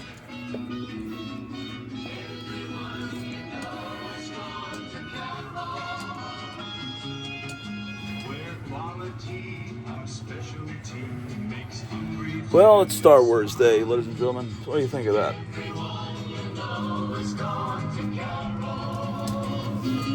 God damn it.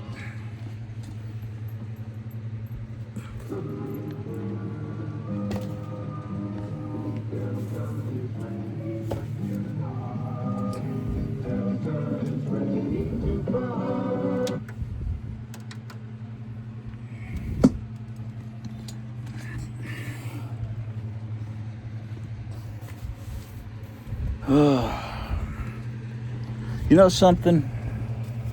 Would anyone like to buy this painting I did of Morrissey as Saint? This for what I thought was a girlfriend several decades ago. She was really into Morrissey, and that was a request that the painting. If you're into Morrissey, you might really dig that, man. Okay, hold on. Look at that. That's my childhood Star Wars poster I had hanging up in my childhood bedroom, mother.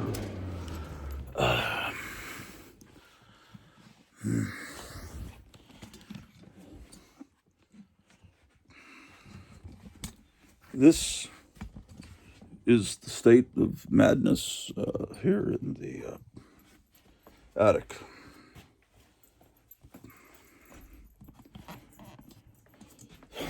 Oh, this is the GoFundMe address, ladies and gentlemen, in case you want a freeze frame on that.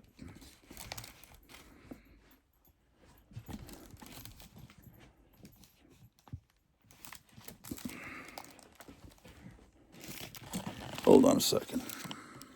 Now, I just did this painting for Meyer Greenblatt, and I haven't mailed it to him in a long time because I haven't any days off. But now I'm going to have a chance.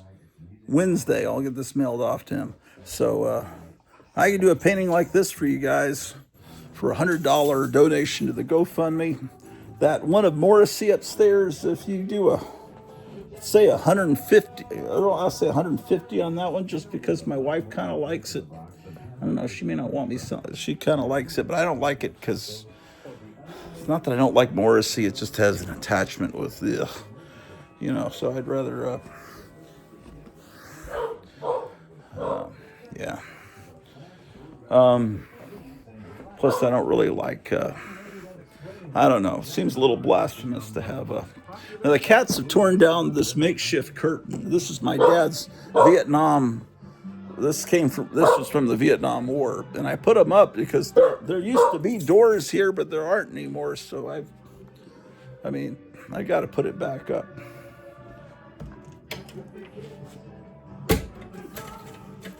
Got to put it back up. The cats climb it and knock it down. Well, it's the beginning of another month, the first night of November. Okay. I'd forgotten that old Jack in the Box Pay commercial. all those bills so that you won't have to do it during the weekend. If you decide Oh, this is from October 31st, 1973. It's a Boston radio station. Okay. You might want to finish up all your tasks within the next 3/4 of an hour, because at 8:30 we're going to debut the new Jay Giles album. It's a nice one. The pretty package. We'll be listening to.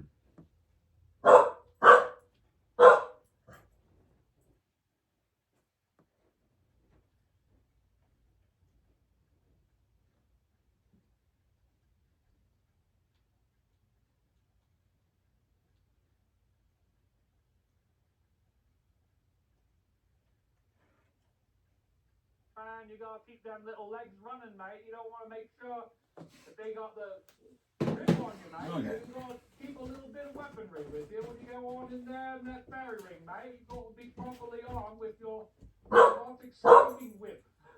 That's what this is, mate. This is for erotic spanking. And it really works. Where's the Cindy thumbtack? J, love your show every single week. Sizzling Western excited in crop circles. Anyway, we're having fun. Gotta have some fun here. So now I've got the official costume. It keeps the sun from. Oh, it is getting pretty hot down here. I'll put on this Might look something like this, fan. and it's great. This fan was my grandfather's. Popsicle legend goes back to 1,000. If I was a thumbtack, where would I be? What I'm doing right now, I'm redoing songs that I used to give. What you looking at?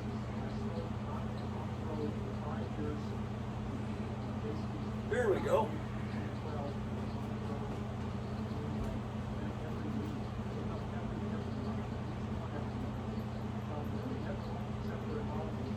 This keeps the heat and the sunlight out.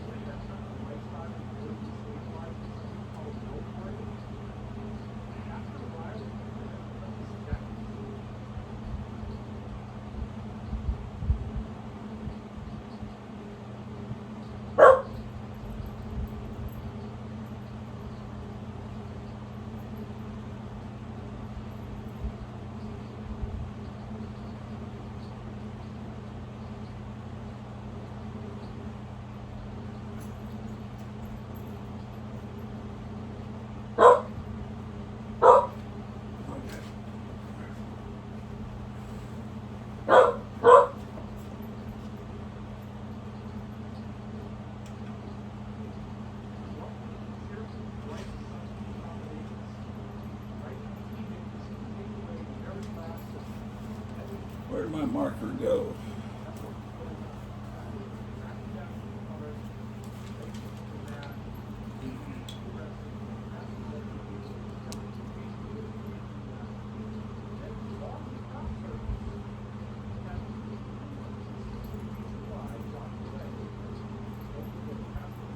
May 25th, 2025. This is some music I was recording earlier on this DVD-R.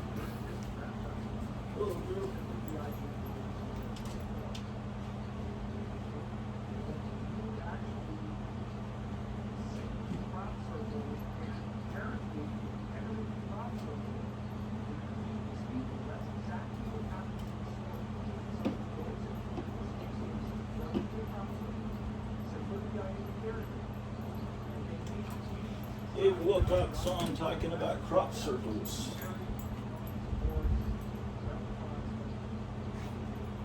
And leprechauns, apparently. How long's he been on? He's been on 2 hours, 17 minutes, about the same amount of time I've been on. But I had fun looking at those comics with you guys and gals.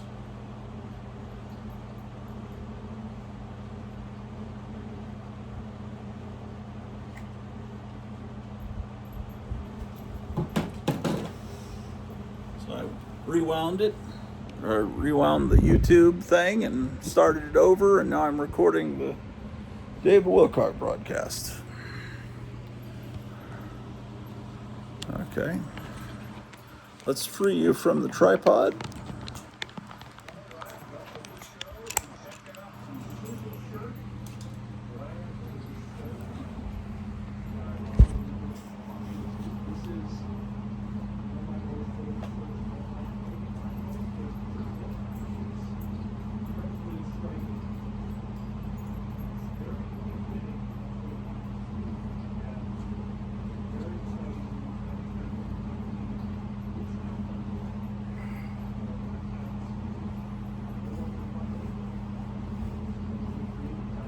Oh my gosh.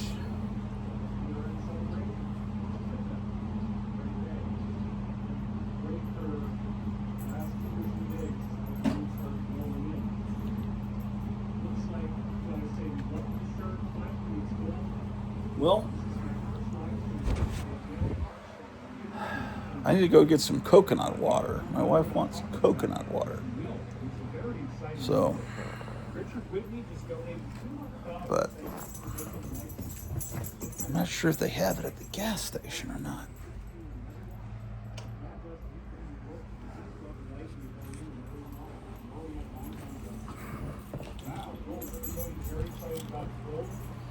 Yeah, I like it too. I mean, it's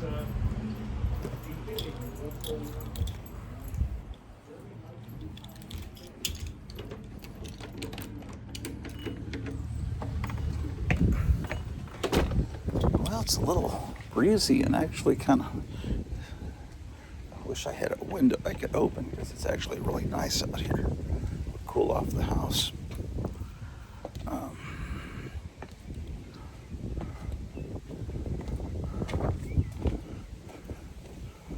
thinking of putting a window unit right at this window here because that's where we sleep. That used to be the comic room, and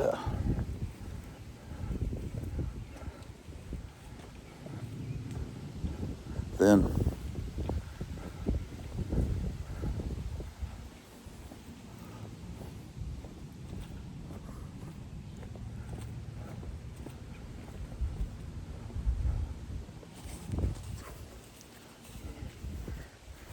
this non-functional unit I'd like to replace, and then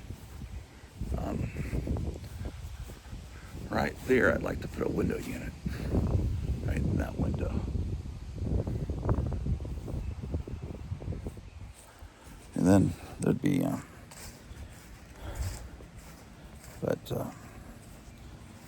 that's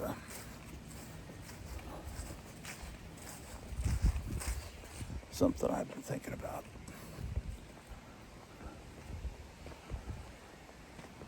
I'd fly a flag today. I wish I could, but the flagpole, when we moved in, was in this bad state of repair. I don't see the rope is. I don't know how to restring a flagpole.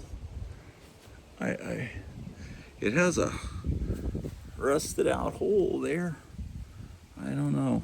I guess the flagpole needs to be replaced, but I would sure love to be flying a flag. And last year about this time, I asked the guy from the American Legion. He said he'd come by and look at the flagpole and see about restringing it, and then I could buy a flag from him.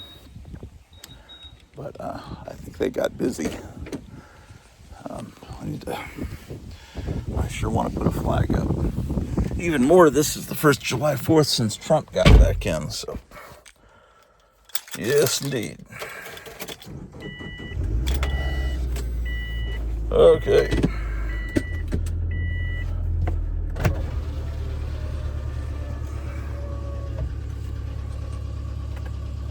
The absolute best combination. Highs in the mid-60s. East winds 10 to 15 miles an hour with gusts up to 25 miles an hour. Chance of rain 50%. Monday night, a slight chance of thunderstorms. Showers. Lows around 50.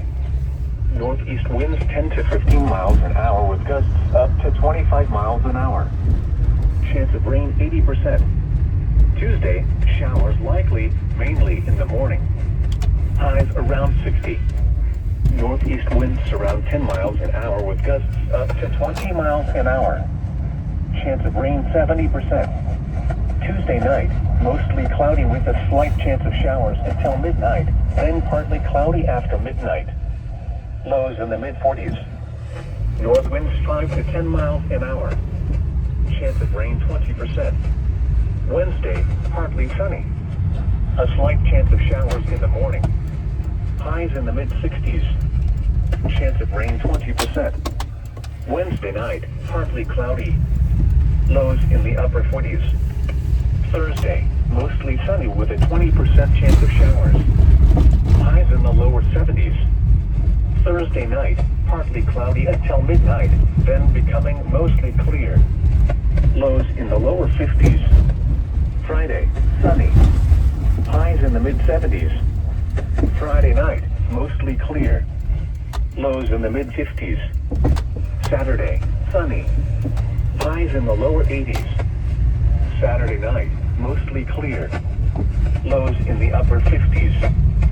Sunday, sunny. Highs in the mid-80s. Was it something that I did wrong, or the things I never said? To 15 miles an hour.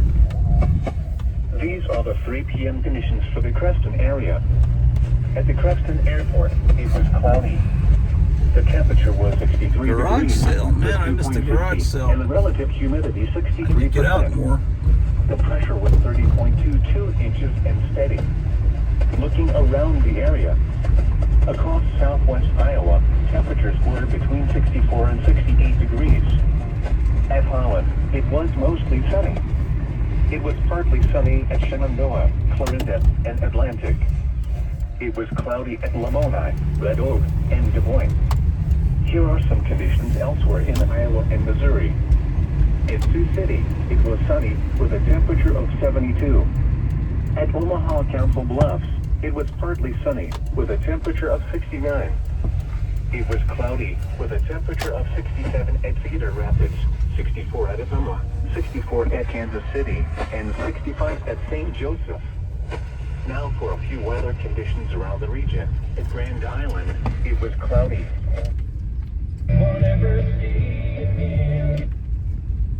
Sunny. The temperature was 70 degrees. At Minneapolis, St. Paul, it was mostly sunny. The temperature was 68 degrees.